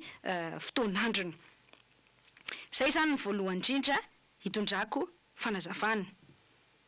faharoa manarakaraka tsy fanapahan-kevitra ataoko hoe tsy ny conseil d'administration nanapaka an'izay fa mpikambana ao anatin'ny conseil d'administration vitsivitsy zay nivory ray andro mialohany io tokony nanaovana ny assemblée générale ny 9 febroary 2024 io mikasika an'ilay hoe conseil d'administration indray zay tokony natao tamin'ny fahatelo ny volana jona mariny hoe foana le izy tsy za ihany koa nanafoana an'io tsy nahalala an'io ihany koa zay de apetrako tsara fa ny tao anivony OMDA ihany no nare satria andro ray na roa tao alohany io seka nanaovana ny conseil d'administration io de nisy fivoriana teny amin'ny espace Terateny nataona artiste vitsivitsy zany izay no fa seka ikonkonina ry zareo tamin'izay fotoana izay hoe apikatso ny raharaha eo anivony OMDA zay ny zavatra nisy tamin'izay fotoana izay areto sahako tompoko no mitantarany zany ny konkonina zany zareo ny saika antopesiny atao hoe fivorian'ny conseil d'administration io de le nitenenao teo hoe tokony fandiniana zany ny état financier ny OMDA sy ny resaka bilan na fin d'exercice zany dia fampandaniana ihany koa ny teti-bola zany zay tokony esan'ny OMDA de ny resaka nandeha tamin'izay fivoriana niainga teny amin'ny espace Tera de ny hoe hanao fampikatsondra raha izy ireo ary hanongana ny filohan'ny filankevim-pitantanany OMDA tamin'izay fotoana izay zay zany ny saika nataon'izy ireo tao anatin'izay rehefa nahaino an'izay ny teo anivony OMDA ihany tsy misy nidirako zara mato ministra na ny MSK rehefa nahaino an'izay ny teo anivony OMDA de hoe ajanona ary loha ilay fivoriana zay zany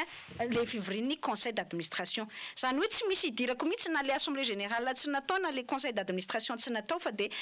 izy io moa zany ohatrany hoe tamin'ny voalohany raha apatsahiviko kely tsara anjara soaly vololona fanalana ny talelo ny nametraka olana de tsy tody zany le tanjony hoe atao amin'ny fomba rehetra zay amerenana ny tale teo alohany OMDA de nandeha indray le hoe efa izay artiste nanao an'io manova io nanao an'io ataontsika hoe réforme zany na digitalisation anivony OMDA io fa zay artiste nanao an'io zay ny zavatra nitenenry zareo fa tsy ny MSK fa ny MSK ozatra zareo nitsapy an'io rehefa hita nefa na zavabe fa ny manova de nanao fifanaraha-piaramiasa tamin'ny ministera satria za hita atao ministera efa roa taona ny konkonina n'io fanovana io de laviny zareo indray lay fanovana le réforme zany miaraka amin'ny manova de nitsipahany zareo ndray zavatra zareo nilaza fa andry zareo io zareo nilaza fa efa nikonkonina an'io zareo nilaza fa efa nandinika an'io raraka tamin'ny tale teo aloha zay mpikambana sy zay artiste vitsivitsy niaraka tamin'izany fotoana zany ankehitrindray zareo milaza fa foany io fifanaraha-piaramiasa natao tamin'ny manova io satria tsy mekenay conseil d'administration satria izao avatra tsy mitombona zany de hitany ihany koa fa tsy nandaitra indray le ataka zany natao tamin'ilay réforme proprement dite na le fanovana tiana natao de ny zavatra nataony zareo indray de hoe bon rehefa tsy mandaitra aloha le resaka tale tsy nandaitra lay fanakianana ny réforme izay tiana natao de nisy taona nienjehana mafy de mafy ihany koa ny tale général ny culture izay PCA ny OMDA de tsy nandaitra ihany koa zay andao rangaha tena le ministra mihitsy no antodiana ny vavabasitsika zay zany nataondry zareo amin'izao fotoana izao de jereo tsara fa tsy misy afa-tsy attaque personnel mikasika ny ramatoa ministra tao anatin'le fanambarana lazaina fa manao jadona manao barofo mampizarazara ny artista etsetretsetra nefa de no nazavaintsika miravavy teo mora ravaina kely daholo lay argument entiny zareo ao anatin'izay fomba anoeran'izay tena marina zany de tapina ihany ny domindry zareo de nilatsaka amin'izay ny sarotava hoe lay ministra mihitsy ny manahirana anay de zay le mahatonga amin'ny teny hoe raha ilay toerana ministra ny kolotsaina reny manahirana anareo de ny filohan'ny repoblika ifampiresahana ka rehefa ho ny filohan'ny repoblika miala ianao ramatoa ministra tsy olana amiko mihitsy ny segondra ray ao arinan'izay fanapaha-kevitra teneny ny filohan'ny repoblika izay de miala eo amin'izay toerako izay re tompoko fa lasa nilatsaka ny saritavanareo hoe lay toeran'ilay ministra mihitsy ka iny manahirana anareo ny tena marina zany hoe efa kajikajy politika le izy ny tena marina fa tsy resaka olana OMDA tsony fa efa ilay la personne de Lalatiana zany hoe olana amin'ny tenako zany no miseho hoandry zareo amin'izao fotoana izao no ilay toerana maministra resaka kajikajy politika de mampalahelo le izy satria lasa mivoana fa tsy any amin'ny adevitra teknika intsony na adevitra araky ny lalàna intsony ny adevitritsika iverenako kely lay resaka hoe tsy teo ambany fiahen'ny ministeran'ny serasera sy ny kolotsaina intsony zareo raha nytao anaty fanambarana lay OMDA mihitsy no voasoratra tao anatin'izay fanambarana izay ihany koa hoe tsy tokony hoe ambany fiahen'ny ministeran'ny serasera sy ny kolotsaina raha ny fanirian'ireo mpanakanto sasasasany ireo raha ny lalàna hitantsika teo nefany teny eo ambany fiahin'ny ministera mihitsy ny OMDA mety ho azo tanterahana ve zany zay hoe fangatahana sy faniriany zareo zay io le nazavaiko teo ny lalàna mbola manery ny OMDA eo ambany fiahiny ny ministera misahana ny kolotsaina satria resaka kolotsaina izany zony mpamorona izany de ny lalàna manan-kery ny lalam-pandrenana ny lalàna manan-kery samihafa eto amin'ny firenetsika de milaza fa ny resaka kolotsaina rehetra amin'ny ankapobeny dia ny ministera misahana ny kolotsaina no miandraikitra azy mialatsiny toko de mazava zany fa nahodina hoe sika nahodina vy nahodina vanana aloha raha mbola lalàna manan-kery amin'izao fotoana izao de tsy afaky niala tsy eo ambany fiahin'ny ministeran'ny kolotsaina ny OMDA de ny artiste ihany koa tsy afaka hiteny mihitsy ny artiste hoe allo zay rattachena amin'ny ministeran'ny affaires étrangères tsy afaka hiteny mihitsy ny artiste allo zay rattachena ny ministère en charge de la pêche na ministère en charge de l'agriculture na ministère en charge de la tsy fantatro en charge de la santé satria tsy mpitsabo fa artiste ary ny artiste de rattaché amin'ny ministère tsy hoe rattaché fa mipetraka eo ambany fiahin'ny ministère en charge de la culture tsy olana mihitsy ho ihany ny ialana amin'izay raha mitsangana ilay société d'auteur de zay le nazavaiko teo hoe atsangany le société d'auteur de tsy manana olana mihitsy ministera fa hatreto aloha de mbola tereny lalàna ny ministera ikirakira sy karakara mikasika ny zony mpamorona de mikasika ny lafiny kolotsaina eto Madagasikara zay nga manamaliko azy njara soaly vololona ary mifandraiky amin'izay indrindra ny tsetsatsetsatsyatra kely mba valiko hoe ndraindray ohatrany alay-panahy ihany hoe olona manam-pahaizana be daholo reo artiste vitsivitsy zay manohitra nyty fanavaozana ty napetraka ity de gagabe tamin'ny zareo miteny hoe nalaina ono natao barofo ny base de données ny OMDA de gagabe mihitsy azy zany nalaina ona moa zany le base de données amin'ny OMDA nalaina natao barofo nefa ny efa 7 taona no nipetrahany tao anatiny tao amin'ny OMDA ny lalàna aloha dia mariako tsara fa tamin'ny 7 vao nanomboka nitsangana ny OMDA tsy 7 taona zany zay 7 de ataontsika fotsiny compte tsy 7 taona voalohany zay fa faharoa fa izy moa le manao fifanarahana zany amin'ny manova ny ministera ary lay OMDA de eo ambany fiahin'ny ministera mianandro zareo zany de ohatrany hoe zavatra roa samihafa tsy misy ifandraisa mihitsy ny OMDA sy ny ministera misahana ny kolotsaina zay zavatra mahagaga za ve zao anjara soaly vololona ohatra miteny azy zany zao amin'ny DG an'io RTM mba omeo hoe ny lisitry ny mpiasa rehetra eo anivon'io RTM dia ilaza ve ianareo miteny hoe nalain'le ministra atao daholo ny base de données amin'ny personnel rehetra ao amin'io RTM tena barofo mihitsy zany nefa za ministra misahana ny organisme rattaché antsoina hoe RTM asa raha mazava amintsika zany ohatra ve zao ministra misahana ny angovo angataka données ao amin'ny jirama dia ho teneny hoe ataon'ny barofo ohatra ve zao filohan'ny repoblika hiteny amiko hoe raha matoa ministra omeo akely ny information mikasika an'izao lafinjavatra izao mikasika ny mpanao gazety ohatra eo anivo ministeranao dia hiteny avy hoe manao barofo kosa le filohan'ny repoblika rangaty fa alainy ato aminay base de données mikasika ny mpanao gazety nefa izy ara nanendry aty eto amin'ny toerana maha-ministra aty zany no tompona andraikitry ny OMDA asa raha tsy mazava zay na mazava amin'ireo mpanakanto milaza hoe manao barofo na hoe nalaina ohatrany hoe nalaina ankeriny zany base de données fa ahoana moa ny akanankeriny information eo ambany fiahiko eo ambany fiahiko ve dia lazaina fa makankeriny an'izany information ambany fiahiko zany ole retsy tena efa mivoana amin'izay tsy tokony ho izy mihitsy ale izy satria inina atao botolo izay fanoerana atao izay zareo rehefa manazava dia hitanao mihitsy hoe tsy mamaky texte ary zareo tsy tia lala ny fanazavana araka ny lalàna omena ary zareo fa tena hoe ataony barofo ty na hoanina tsy hoany dia lazainy fotsiny zay tonga atao anatandohanay na dia fantatray azy ataondohanay na dia fantatray azy fa tsy mitompona izany fanazavana izany fa dia entina ihany zay ngamba mahavaly azy anjara soaly vololona mbola voarakitra atao anatin'ny fanambarana ihany koa ilay hoe tsy nisy tombontsoa azon'ireo mpanakanto ireo hatramin'ny na ministranao dia nefa ry zareo hoe lay tale teo aloha ihany no takendry zareo zany iveriny eo amin'ny toeran'io ele nampitsahivoko tany am-piandohana hoe fototry ty olona ntinga dia nanesorana ny tale teo aloha lay tale izay takindry zareo averiny eo ary izay tsy tiandry zareo nesorana teo amin'ny toerany dia nitondra teo nanomboka tamin'ny 2024 roapolo sy roa arivo raiky amin'ny roapolo sy roa arivo fiandohany roa amin'ny roapolo sy roa arivo izy vao niala any hoe nandritra ny telo taona ny tantanako ministeran'ny serasera sy ny kolotsaina dia ilay tale takindry zareo ny amerenana azy ary tsy nekendry zareo ny anesorana azy no ny tantana ny OMDA inona tiako tenenina ao anatin'izay anjara soaly vololona tsotra be raha tsy nahazo tombontsoa izy dia le tale izay ny tantana ny OMDA zany na tonga ny zareo tsy nahazo tombontsoa dia nefa le taleo ihany ny tedaviny avy tedaviny tazominy eo aizary ny logika n'izany zavatra ny anjara soaly vololona izany ka mbola tsy nikitika ny OMDA mihitsy na nkely varay vety aza raha tsy nanomboka tamin'ny febroary 2024 e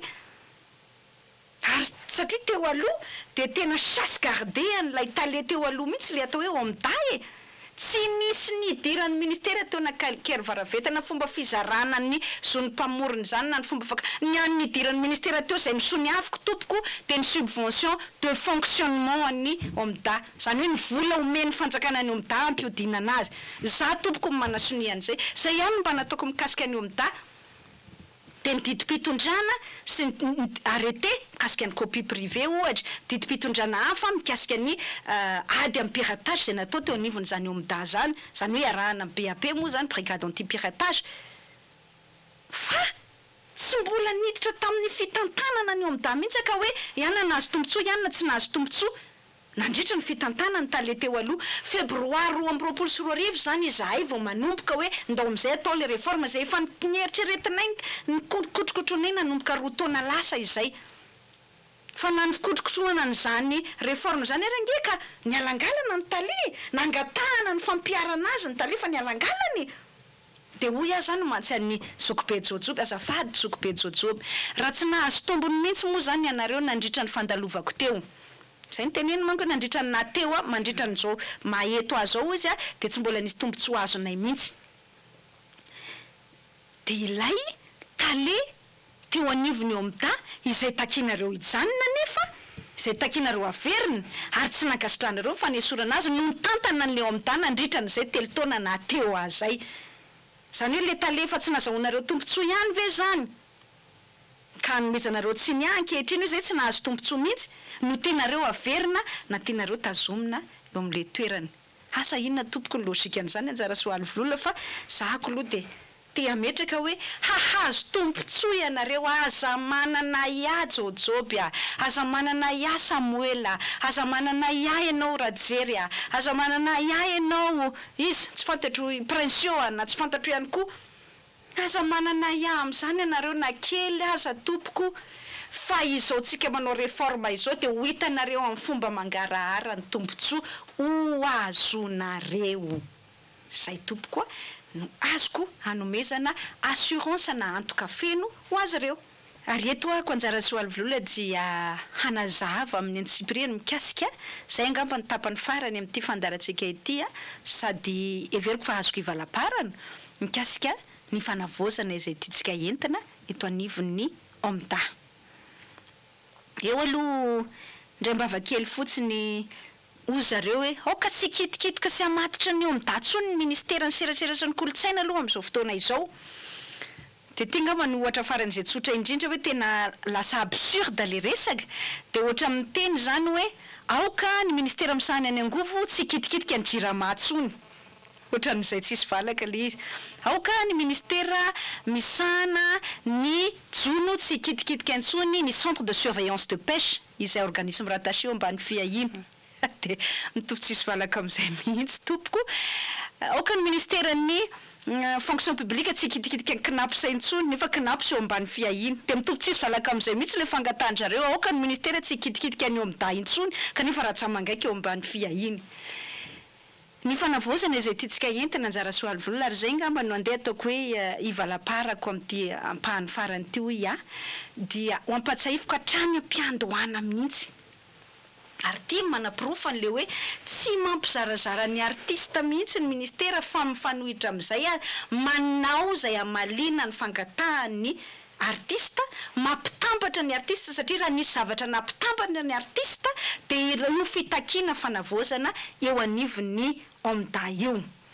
De oka ho ampatsahiviko ity horonan-tsary ity. Oka mbany sary no anapirofo fa raha za fotsiny manko miteny azonareo tsy inona fa ity horonan-tsary izay tamin'ny volana febroary 2024 tao amin'ny hôtel ity de hitantsika eto ny artista rehetra milaza fa hoe mangetaeta fanovana eo anivon'ny OMDA, fanovandrafitra eo anivon'ny OMDA, mangetaeta numérisation, mangetaeta digitalisation, mangetaeta informatisation ngamba filazantsika azy ary tena nisy lalana lava tsy hoe lalana fa rijanteny lava de lava mihitsy na texte lava de lava mihitsy ny resahany zareo an'izay hoe fitakiana fanovana izay. Indrindreo raha tsika ty horonan-tsary voalohany ty anjara soaly volona anaporofona amin'ny hoe tena nitaky an'izany fanavaozana izany artista maro anisa no nitaky an'izay fanavaozana izay teo amin'ny hôtel. Ary tao anatin'ireo artista sasantsasany tahaka ny Rajery, tahaka ny Samuela zao de tao anatiny ary voatendry mihitsy aza i Samuel tao anatin' le comité de suivi, tao anatin'ny Princio ohatra zany tamin'izany fotoana izany nanao an'izany fitakiana izany. De nge raha tsika vetivety le horonan-tsary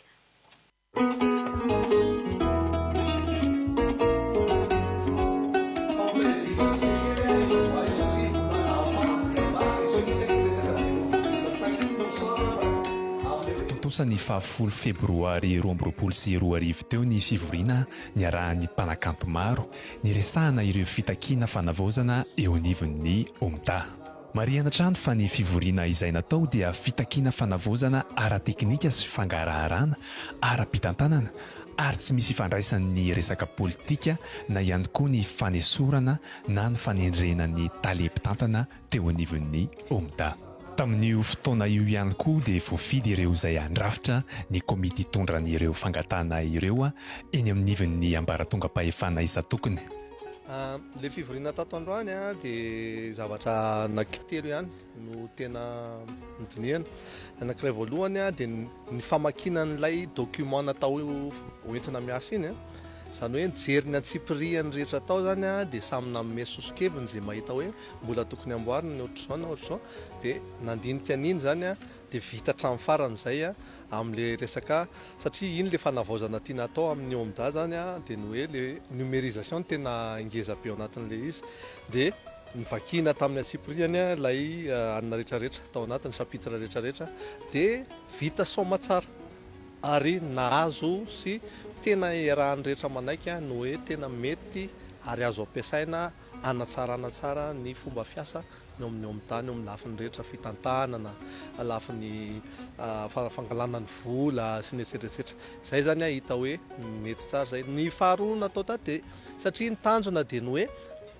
omena izay manam-pahefana hiasa eo amin'ny OMDA zany iny document iny dia no hoe ho tanterahana ny ao anatin'iny fa tsy atao dinidiniana fotsiny dia ny tapany faharoa zany dia nanangana comité zany hoe io comité io dia hoe comité de suivi ny antsoina azy zany hoe anaraka ny fanatanterahana an'izy iny mandra-pahatonga an'ilay izy hoe tena ekena ary ho tanterahana zany hoe zay manam-pahefana rehetra miasa na ao ministera io na ny directeur ny OMDA zay ho tendreny eo zany dia izay no ho resahana an'izy io ho resena lahatra ary ho ampahany ekena an'izy io satria ny artiste rehetra zany dia manaiky fa mety izy io dia ho tanterahana zay zany ny tapana dia nanangan'izay comité zay tafatsangana somatsara ilay comité ary ny fahatelo farany moa zany dia mijeriny hoe inona indray roviana indray ny etape manaraka dia zay izy amin'ny ankapobeny.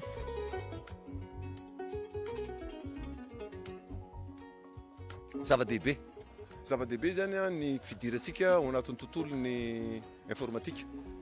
satria amin'izao fotoana zao dia misy ny ataon'ny zareo hoe OMDA zany hoe ofisy anankiray io zay misahana ny fitiliana ny hira rehetrarehetra maneran-tany ohatran'ny hoe misy karapanondro zany hira tsirairay elektrônika dia na izy ny hiranao zany maneran'izao tontolo zao dia tratra dia azo zany tsy mandehandeha fotsiny amin'izao zany fa misy tambiny ho an'ilay namorona an'ilay hira dia amin'izao fotoana zao ny ezaka ataontsika amin'izao fotoana zao le hoe fanaovana informatika ny rafitra entina anatsarana ny fomba fiasan'ny OMDA dia manamora an'izay le hoe tonga dia hoe miraikitra mifanojo mifandray tsara amin'ilay zavatra fa misy eran'izao tontolo zao zany hoe ny hirantsika zany amin'izao fotoana zao dia tsy mandehandeha fotsiny amin'ny radio mandehandeha fotsiny amin'ny télé ohatro fotsiny fa tena voaraka le satria misy karapanondro elektrônika dia efa voaraka tsara zany dia mazava be amin'izay ny vola miditra amin'ny mpamorokira satria izay zany tena zava-dehibe ny asa famorona hitako hoe mety risika fotoana tokony hoe anovanany ny système mihitsy zany rany tena marina système hitondrana n'le hoe mahakasika rehetra ny tsy hoe ny OMDA fa droit d'auteur ny malagasy zay zany irany tena tiako tsindrina hitako hoe mety le izy efa mandroso makany amin'ny lalana tokony ho izy fahitavako anazy manokana aloha hitako hoe misy karazana initiative zany any amin'ny fanatsarana ny côté-ny hono zany fanarahana ny joan'ny mpamorona zany fahitavako anazy hitako hoe milamina tsara raha ohatra hoe zany vapetraka ohatran'izay zany le zavatra hitako hoe misy zavatra azo resina ihany angamba anatin'le fifiresana atao anatin'le OMDA vaovao araka fahitavako anazy satria moko le taloha marobe zany zavatra azo lazaina hoe tsy dia manaraka norme fa le zavatra hitako zany hoe mitsinjo tanteraka n'le tena hoe droit d'auteur droit ny mpamorona zany le tena zavatra hitako teo zay fahitavako anazy mangaraza be le izy zay manana tombontsoa be ao anatin'le izy ze membre ao anatin'le izy zany mpanakanto satria samy mahita ny zavatra miseho anatin'ny fomba fitantanana sy manamora kokoa zany ny fomba hoentina miasa rehetrarehetra na afilavitra ara dia afaka ao mitsofoka afaka ao mahita ny zavatra tokony raisina ny zavatra anjarany tena ao anatin'le système zany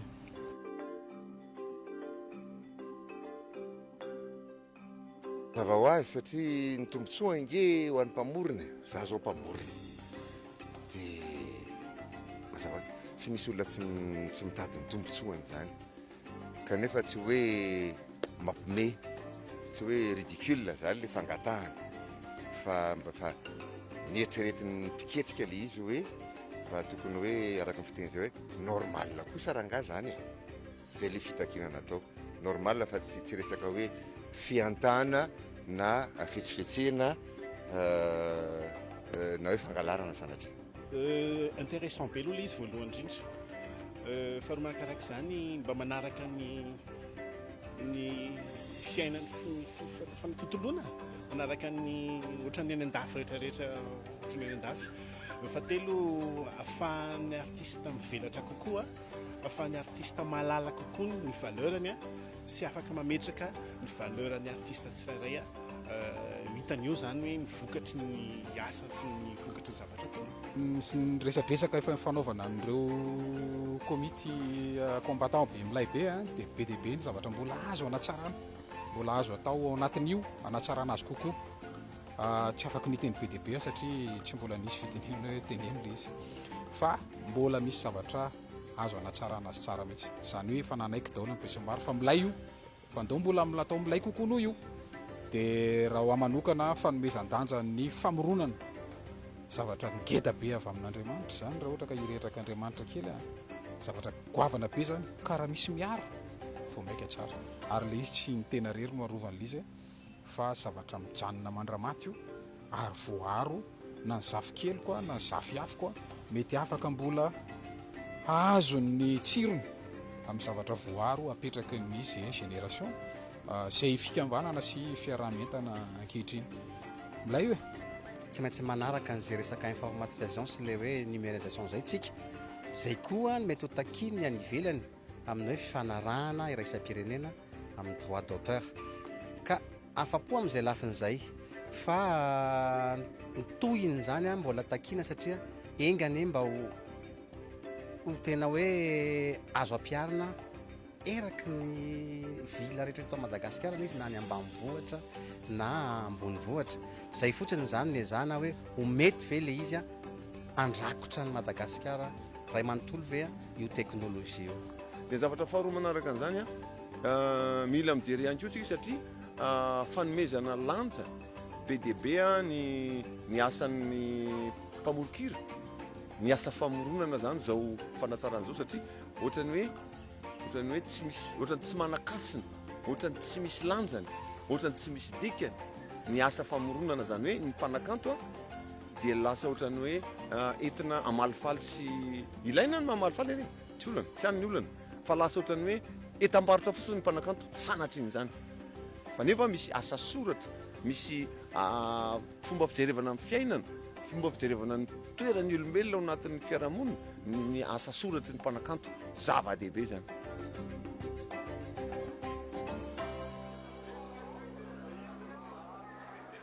Tena azoko tenenina hoe tena afa-po be ny antony tsy napoizina ny fahatongavan'ny mpanakanto tao. Tena mpanakanto tena hoe tsy hanonona anarana sao dia misy hoe anona fa mety hitantsika eny amin'ny sary isan-karazany eny fa tena tsy nampoizina fa tena mpanakanto anisan'ny tranainy ary misy ny tena zandry kely zany hoe ny rehetrarehetra azoko tena hoe avy amin'ny lafivalo misy avy any atsimo avaratra andrefana tsy nanana mihitsy eto ary nyveto Antananarivo ihany koa tena tonga tao ary tsy nampoizina tena amin'ny lafina kalazana mozika rehetra mihitsy ary tazana teo avokoa ary dia tena niaran'ny salama mihitsy tamin'ny fifanankalozan-kevitra tamin'ilay izy raha za manokana vita ny famakinan'ilay document na zava tamin'ny rehetra tonga tao voafidy le voatsangana ilay komity manomboka ny asa fanatanterahana an'ilay izy tena azo tenena hoe raha za manokana afa-po.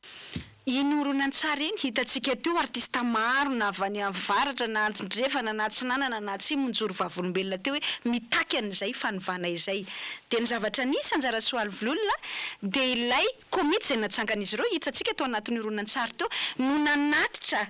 taty amin'ny ministera tompon'andraikitra hoe ity tompoko ny fitakinay ary tanterahonareo. Tena nazava teto mihitsy tamin'ny fotoanandro ny fanojo ny tisy ny manina satria efa io no mikonokonontsika nandritra ny rotaona teo eo, rotaona latsaka kely teo eo ary efa nentana teny amin'ny Africa and Asia Hotel izy io tamin'ny 10 mars taona 2024 nampivatarana ny zareo hoe izao no fanovana ataona 2 raiky amby 2024 azavatany izao ny fanovana tiana entiny. de raha tsika manaraka zao anjara soaly volona ilay asehotsika amin'ny fafanangamba raha sitraksika reto daholo lay fitakina zany hoe ataovy mangarahara ny fomba fitantanana ataovy mangarahara ny fampidirana an'ireo artista mpikambana sy ny sanganasan'izy ireo de zay lay ataotsika amin'izao fotoana izao ataovy mangarahara ny fanangonam-bola de zay lay ataotsika amin'izao fotoana izao de ny reny raha tsika hitatsika ny fanangonana vola isaky ny concert isaky ny onjapeo ny amin'ny fahita lavitra ny amin'ireny bara karaoke sy ny sisa ireny mikasika ny copie privé io anisan'ny takindry zareo daholo zany ny ankoatran'izay ihany koa de mbola nitakindry zareo mbola mitoy ihany tsika hoe ny fomba fitsinjarana ny zoan'ireo artista ireo zay zany le hoe droit d'auteur de io zany zany rehetrarehetra izany no ampiaritsika amin'izao fotoana izao ny fampiakarana ny redevance de diffusion an'ireny hainao manjery samy hafa ireny ao anatin'ny fanadiadinany zany ny ministera amin'izao fotoana izao dia mbola mitoy ihany tsika ny amin'ny hoe reto daholo ny artista nanao soni tamin'izany fotoana izany ny soni be da be moa ro hitatsika reo fa rehefa aveo mbola ho hitatsika eo ny liste reo artista rehetra ny taky an'izany rehetra izany io misy mash 4 mirado rajery zao io hitatsika io rajery coach fijojoby zao io manao soni hitatsika avy ato amin'ny sisiny indrindra amin'ny écran io Samuela ihany koa io hitatsika soma tsara daholo manao soniry zareo anatin'izany rehetra izany Beranto ny tarika ambondrina Farao Cougar Coach Feed Mage 4 hitatsika daholo io zokovonjy zany fa tatsika fa manajera betsaka ary Samuela dia mariatsika tsara fa anisan'ny voafidy ao anatin'ny comité de suivi io asa raha sika lefa ty moa zany zao le hoe fangatana fitantanana mangarahara de ao arin'io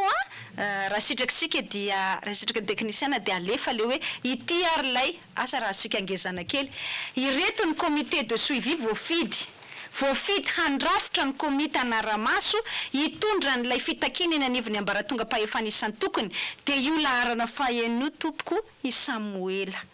zany hoe zavatra de io laharana voalohany io raha jery zay manohitra n'le izy indray amin'izao fotoana izao nefa tena anisan'ny tafiditra tao anatiny mihitsy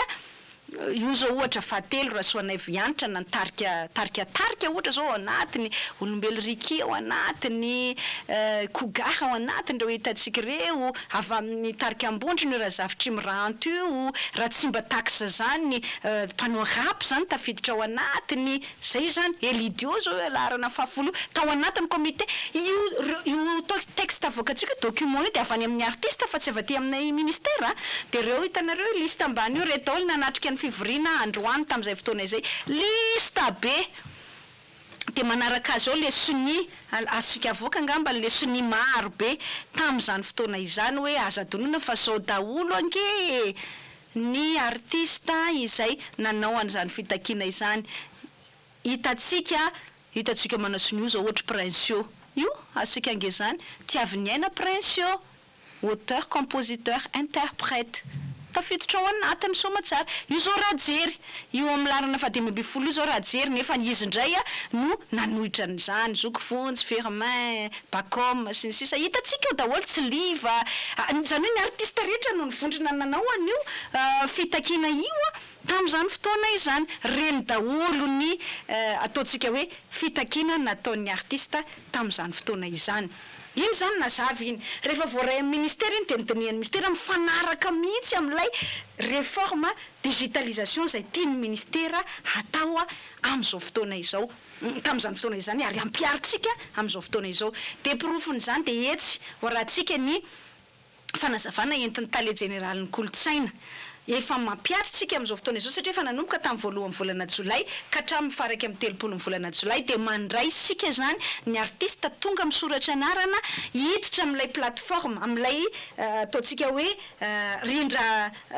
rindram-baiko arakajy mirindra zany hoe logiciel mialatsiny plateforme zany numérique am'le hoe www.omda.io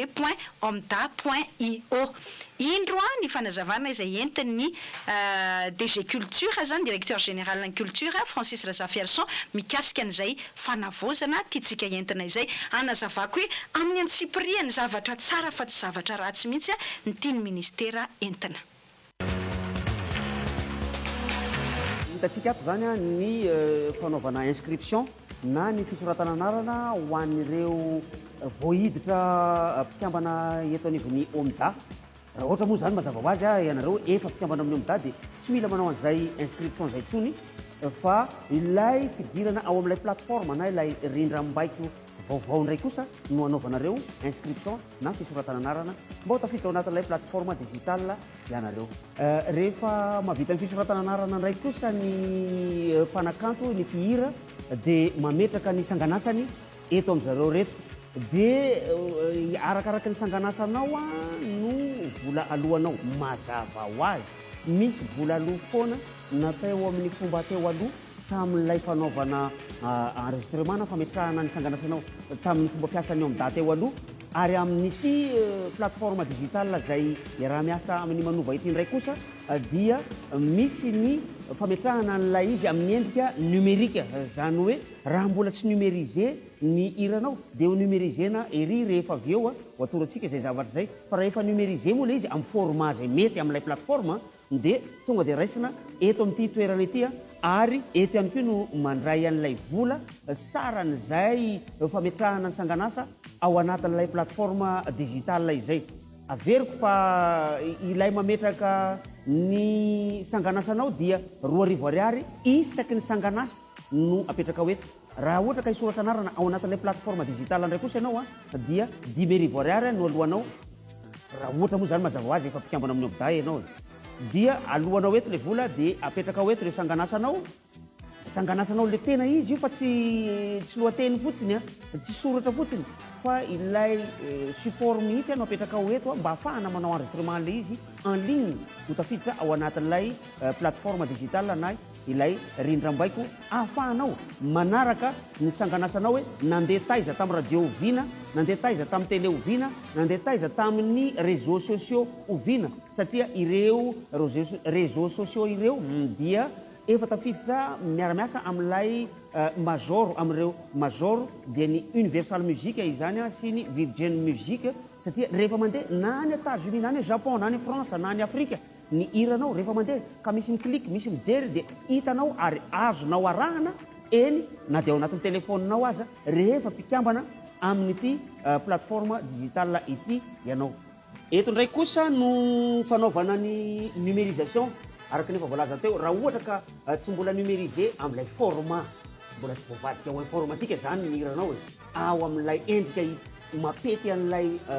le plateforme digital dia avadika eto misy vinyle eto misy lecteur vinyle disque maintimainty ny dika zany mety maitsomaitso izy mety menamena arakaraka le disque anao any misy lecteur vinyle eto misy lecteur cassette eto na cassette audio na cassette vidéo dia zareo mamadika azy ho ao anatin'ny ordinateur dia lasa format numérique izy zao marina fa web kokoa no mety amin'ilay ary tsara amin'ilay logiciel amin'ilay plateforme zareo tsy mandana dia MP3 zany etontsika aty fa dia eto dia efa miteny ary fantatry ny teknisiana rehetrarehetra zay fa ny web no format tsaratsara kokoa ka avady ny web avy hatrany le izy amin'reto fitaovana eto amin'zareo reto izay mikambana rehetrarehetra ao anatin'ity plateforme ity zany dia afaka manaraka amin'ny lafiny numérique amin'ny lafiny digital amin'ny lafiny informatique ny sanganasany ary hitany daholo ny fampiasana zany amin'ireny radio sy télé isan-karazany reny na ireny réseaux sociaux ny YouTube, Deezer, ny Daily Motion tsy fatako misy maromaro izy reny dia rehefa misy mijery ny sanganasanao rehefa misy mihaino ny sanganasanao ka efa tafiditra tato anatin'ity plateforme digital ity dia azonao atao somatsara ny manaraka an'izany. Mino fa mazava ngamby ny fanazavana nentin'ny tale général kolotsaina iny eto dia tiana zava sahady hamaly an'ity tsy misy na ariary aza mivoaka amin'ny fanjakana malagasy na mivoaka amin'ny ministeran'ny kolotsaina na mivoaka amin'ny OMDA amin'io fametrantsika ny rindram-baiko na ny logiciel ho an'ny artista izay miainga amin'io tranokala www.omda.io fa ny orinasa manova no maka 2 ariary isaky ny sanganasa ampidiriny izay antsona amin'ny teny veny frais de service de digitalisation volalaina zany le 2 ariary de tsy ho an'ny ministera ka hoe misy bizina be any Lalatiana na misy bizina be amin'ny ministera tsy mandray na ariary amin'io sady tsy mamoaka na ariary amin'io tompoko ny ministera fa tena fiaraha-miasa tsy miankina sy ny fanjakana zany izy io na 3P partenariat public privé ho an'ny tompontsoan'ny artista zay zany alongamba mba manala kosa n'ilay hoe misy bizina be tiany Lalatiana atao io raha ny fahafotsian'ny voloko aza mety tsy hitanareo ngamba fa ao anatiny eo raha ny fahafotsian'ny voloko aza niketrika an'io efa 2 taona izay mba tena hitako hoe ezaka be natao ihany tsy nandraisako na ariary fa ny anahy de tsotra ny tanjoko hoe ahoana ny ahafahantsika mitondra fanovana mandritra n'izao fotoana andalovana eto amin'ity ministera ity izao de ankehitriny ty misy horonan-tsary manaraka indray hoentitsika efa mandeha ny fanosana hira zao zany hoe amin'izao ora ifampiresantsika izao asaiko itsika artista rehetra tsy akanavaka raha ohatra ianao ka afaka se connecter amin'ny internet afaka mandeha amin'ny internet zany ianao zao de sokafanao ny tranokala www.omda.io de avy hatrany ianao de mahita an'io fanavaozana tiana apetraka io amin'ny fomba mangarahara de raha ohatra ianao zany efa nisoratra anarana zao am'izao tsika miteny zao satria efa maro ny artista nisoratra anarana moa dia efa afaka ianao zany mahita hoe nandeha impiry zay ny hiranao efa afaka ianao mahita ao anatiny rindram-baiko io zany amin'izao fotoan'izao hoe ny radio ohatran'izao de nandeha fanirako impiry ohatran'izao efa afaka ianao zany mahita an'izay tompoko amin'izao fotoana izao ndenge raha tsika vetivety ty vidéo ty zay horonan-tsara manazava n'izay hoe efa mandeha le fanisana hira amin'izao tsika miteny zao nivin'io plateforme digitale io ry namana mpanao mozika mpamorona mpihira mpitendry na mpandrindra manomboka izao dia efa miasa ny logiciel manisany hira mandeha amin'ny radio sy télé izay anaovana fitsinjarana mangarahara ny vola raisina ionivon'ny OMDA tsy vitan'izany fa iroborobo erakin'izao tontolo izao ny mozika antsika malagasy noho ny fiara-miasan'ny ministeran'ny serasera sy ny kolotsaina amin'ny Universal Music Africa sy Virgin Music Africa izy ireo no hitsinjara ireo hira malagasy any amin'ireo plateforme Spotify, Deezer, Apple Music sy ny maro hafa ka ny vola azo amin'ny fandefasana ny hira amin'izany dia hoarotsaka mivantana any amin'ny compten'ireo mpanakanto malagasy noho izany asaina isika eto Antananarivo sy ny manodidina ho avy amin'ny tranom-bokim-pirenena nosy anaty sur le fichier MP3, Wave, DVD, CD, cassette, disque vinyle, VHS sy ny sisa hatramin'ny faharaka amin'ny 3 jolay ho avy izao azo atao ihany koa ny mametraka mivantana ireo fichier électronique ao amin'ny tranokala www.omda.io mariana fa tsy maintsy miverina misoratra anarana avokoa na efa mpikambana ao amin'ny OMDA azy zany hoe mandray ohatra zany zao anjara soaly vololona raha ohatra zany zao ny zokobe jojoboka misoratra anarana mandeha amin'ny www.omda.io io na Samuel na Rajery na tsy fantatro ka mandeha amin'ny radio ny hirany de efa azony jerena ao anatin'ny plateforme io nandeha impiry tamin'ny radio Free FM tamin'ny RNM tamin'ny Viva tamin'ny radio ohatran'izao ny hirany de arakarak'izay ny compte ny vola voarayany tena ny fomba mangarahara tanteraka de zay nanasako ny mpanakanto hoe midira reo mpikambana tongava reo misoratra anarana etsy amin'ny tranomboky pirenena tongava misoratra anarana mivantana amin'ny www.omda.io atsika any amin'ny faritra fa amin'ny fotoana rehefa vitany eto Antananarivo de mbola andeha tety faritra io fandraisana anarana io zany rehefa miala eto amin'ny tranomboky pirenena de andeha tety faritra fa ny amin'izao zany aloha de azonao atao mivantana amin'ny plateforme na ny faritra na izanaiza misy anao zany de mandeha amin'le www.omda.io ianao de azonao atao avy hatrany ny misoratra anarana zany de mampiditra ny sanganasanao fa ny mahatonga an'le hoe makaty amin'ny tranomboky ianao satria mety tsy afaka manao an'le numérisation ianao de manana fitaovana fanaovana numérisation manara-penitra ary fomba ny orinasa manova afahana mamadika zany na cassette niranao na na kasety ny sanganasanao, ny support le sanganasanao na ataontsika hoe diska na vinyle na ohatran'izany dia azo avadika amin'ilay fitaovana fanaovana numérisation, azo avadika tsara zany amin'izao fotoana izao, tena ary fomba sy manara-penitra ilay fitaovana. Dia mba tsy hoe lalatiana foana midokadoka n'le raha mangeo satria izy moa no tianao azy dia aleoko reto artiste ireto izay efa nanao le fisoratana dia efa nahita an'le tompony, efa manomboka mahita le tompony amin'izao fotoana izao, aleo izy ireo no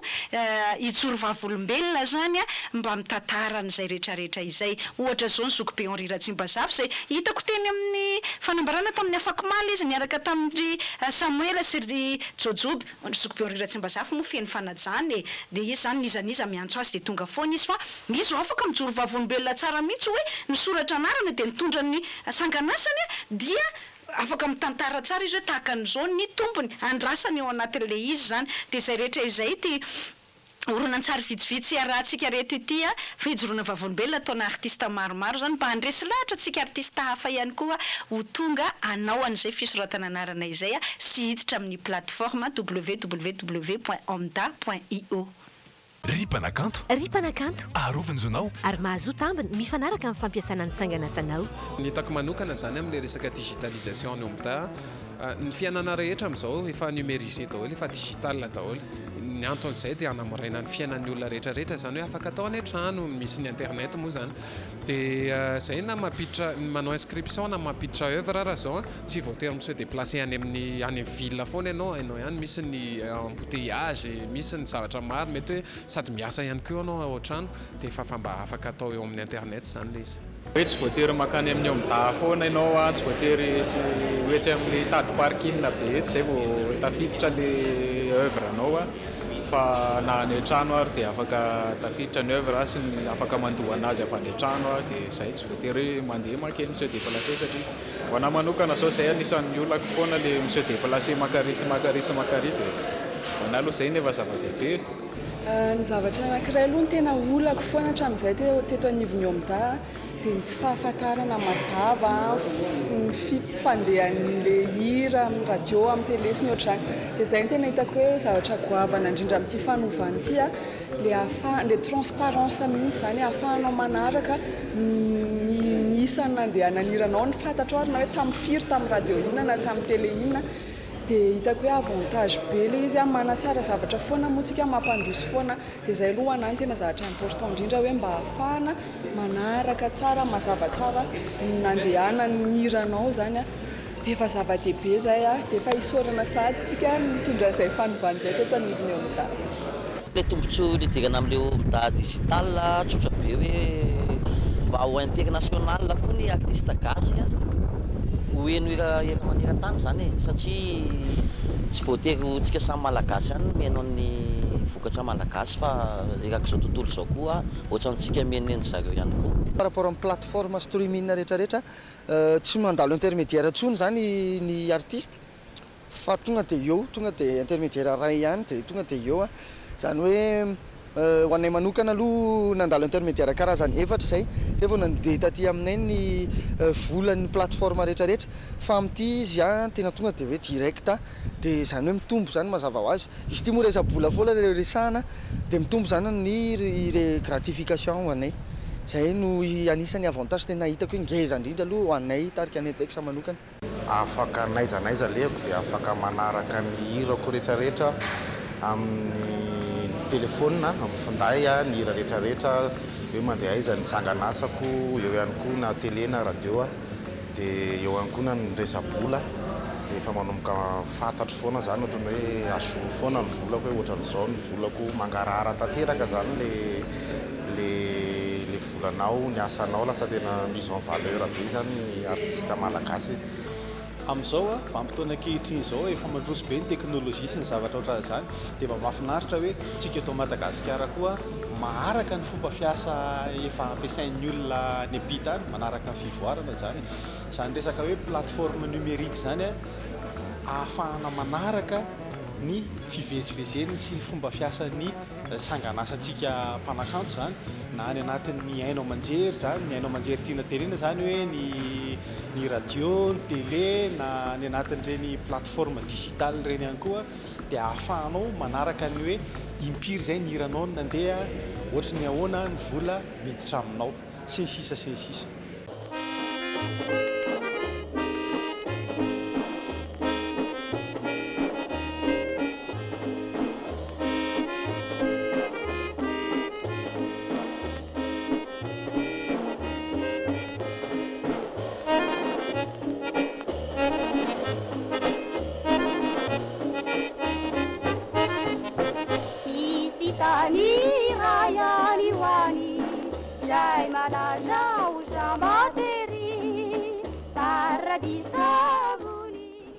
Voalohany aloha filazanareo hoe mila ny hirako dia tonga ako momba an'izay dia valiko amin'ny lafiny anakay satria nareo ka mba mahatahiry tsara ny hirako satria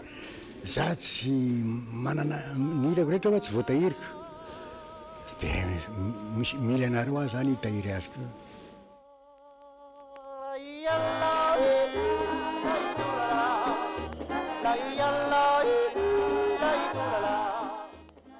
Zay no fijoroana vavolombelo ireo artiste ireo ngamba iveriko fa tsy adaly ireo artiste ireo anjara soary vola fa nahita izy nahita teo izy satria nanantony le izy koa anio antena marina zaho aloha e andramo dia zaho dia eo anao vao mahita hoe ny tsara tazomy fa ny ratsy azonao arina raha ratsy le fanavaozana tiany ministera atao dia aza atao fotsiny tsy terena tsinony io tsy voatery zany ianao tsy misy hoe tsy maintsy manao an'io ianao fa tsy lasa artiste tsony ianao raha tsy manao an'io tsy terena io fa mba hafanao misitraka ny zonao araka ny tokony izy no mahatonga atsika manao an'io fanavaozana io zany amin'izao fotoana izao fa ny fean'izay anjara soaly vololona dia tsotra eto te hiteny hoe aza ny tale général ny kolotsaina no toraam-bato zay arovako amin'ny maha-ekipako azy fa tsy misy tsiny ny tale général ny kolotsaina mihitsy ary ny fiampangana azy hoe miavonavona ho ny tale général ny kolotsaina manara-drendrano dia mba hitako ihany kosa hoe tsy rariny no ny antony tsotra hoe le izy kosa ny anjara soaly volola dia tsotra mahita le olona satria artiste ny tale général ny kolotsainy artiste ny DG ny ofinaky artiste ny talean'ny ara sy ny promotion artistique eo anivon'ny ministera mahita ary zareo artiste ny manana mpanolotsaina teknika bakid GG tsy artiste manana maizy azy any amin'ny faritra atsimo atsinanany nosy iny dia nytiako tenenina hoe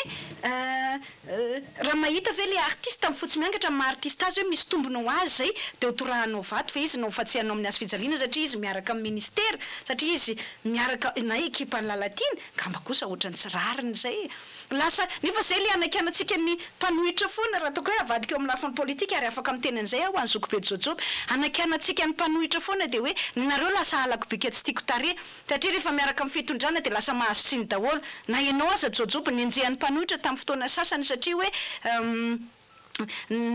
niaro ianao ny kanja masoandro tamin'izany fotoana izany dia nenjehan'ny mpanohitra dia nefa ianao mahita hoe nety lay fotodrafitrasa nataon'ny filohan'ny repoblika leviana amin'ny filohan'ny repoblika dia lasa hoe satria ianao miaraka amin'ny fitondram-panjakana dia mahazo tsiny dia mitovy tsisy valaka amin'izay omenareo tsiny ny DG en culture satria miaraka amin'ny ministera manao an'le fanatanterahana an'le fanovana nefa izy amin'ny maha-artiste mpamorona azy ihany koa mahita tombony ao anatin'le izy dia satria mahita hoe tsara le fanavaozana zay atao zay zany le teneniko hoe aleo kosa mba tsy atao alakobika tsy tiako tare le izy na hoe tonga dia atao bambaray daholo zany fa jereo amin'ny fotsy miangatra de manière objective zay ngamba ny tenenako azy ny fanovana tiany ministera entiny ary ny fean'izay rehetra izay anjara soaly volona dia ity ngamba ny amaranako an'izay amin'ny dasa satria efa lava dia lava zay resantsika amin'ny raha vavy zay efa lava koa ny ronan-peo ny ronan-tsary samihafa zay na rahantsika teo ny feany dia ity taditiko tsara tamin'ny fotoanandro izay nitenena ny ministera misahana ny serasera hoe tsy maintsy isika miroso amin'ny fanavaozana ny birao ny lavitry ny mpanao gazety satria efa tapitra amin'ny fiapitao-piasany lay teo aloha efa nanomboka tany amin'ny taona efa taona zay efa tany amin'ny 7 tany tapitra amin'ny fiapitao-piasany ny birao ny lavitra tamin'izany fotoana izany dia tokony mba manova kosa isika dia nampangaina inona tsy nampangaina ny ministera koa tamin'izany fotoana izany vita somatsara ihany efa ny fanavaozana ary zay le niteneniko hoe ny résistance au changement na ny fanoerana fanavaozana tiana apetraka na fanovana tiana apetraka anankiray a dia efa hita maneran-tany. Hita izany tamin'ny mpanao gazety fa ny zavatra misy amin'izao fotoana izao, ireo namana mpanao gazety izay nanohitra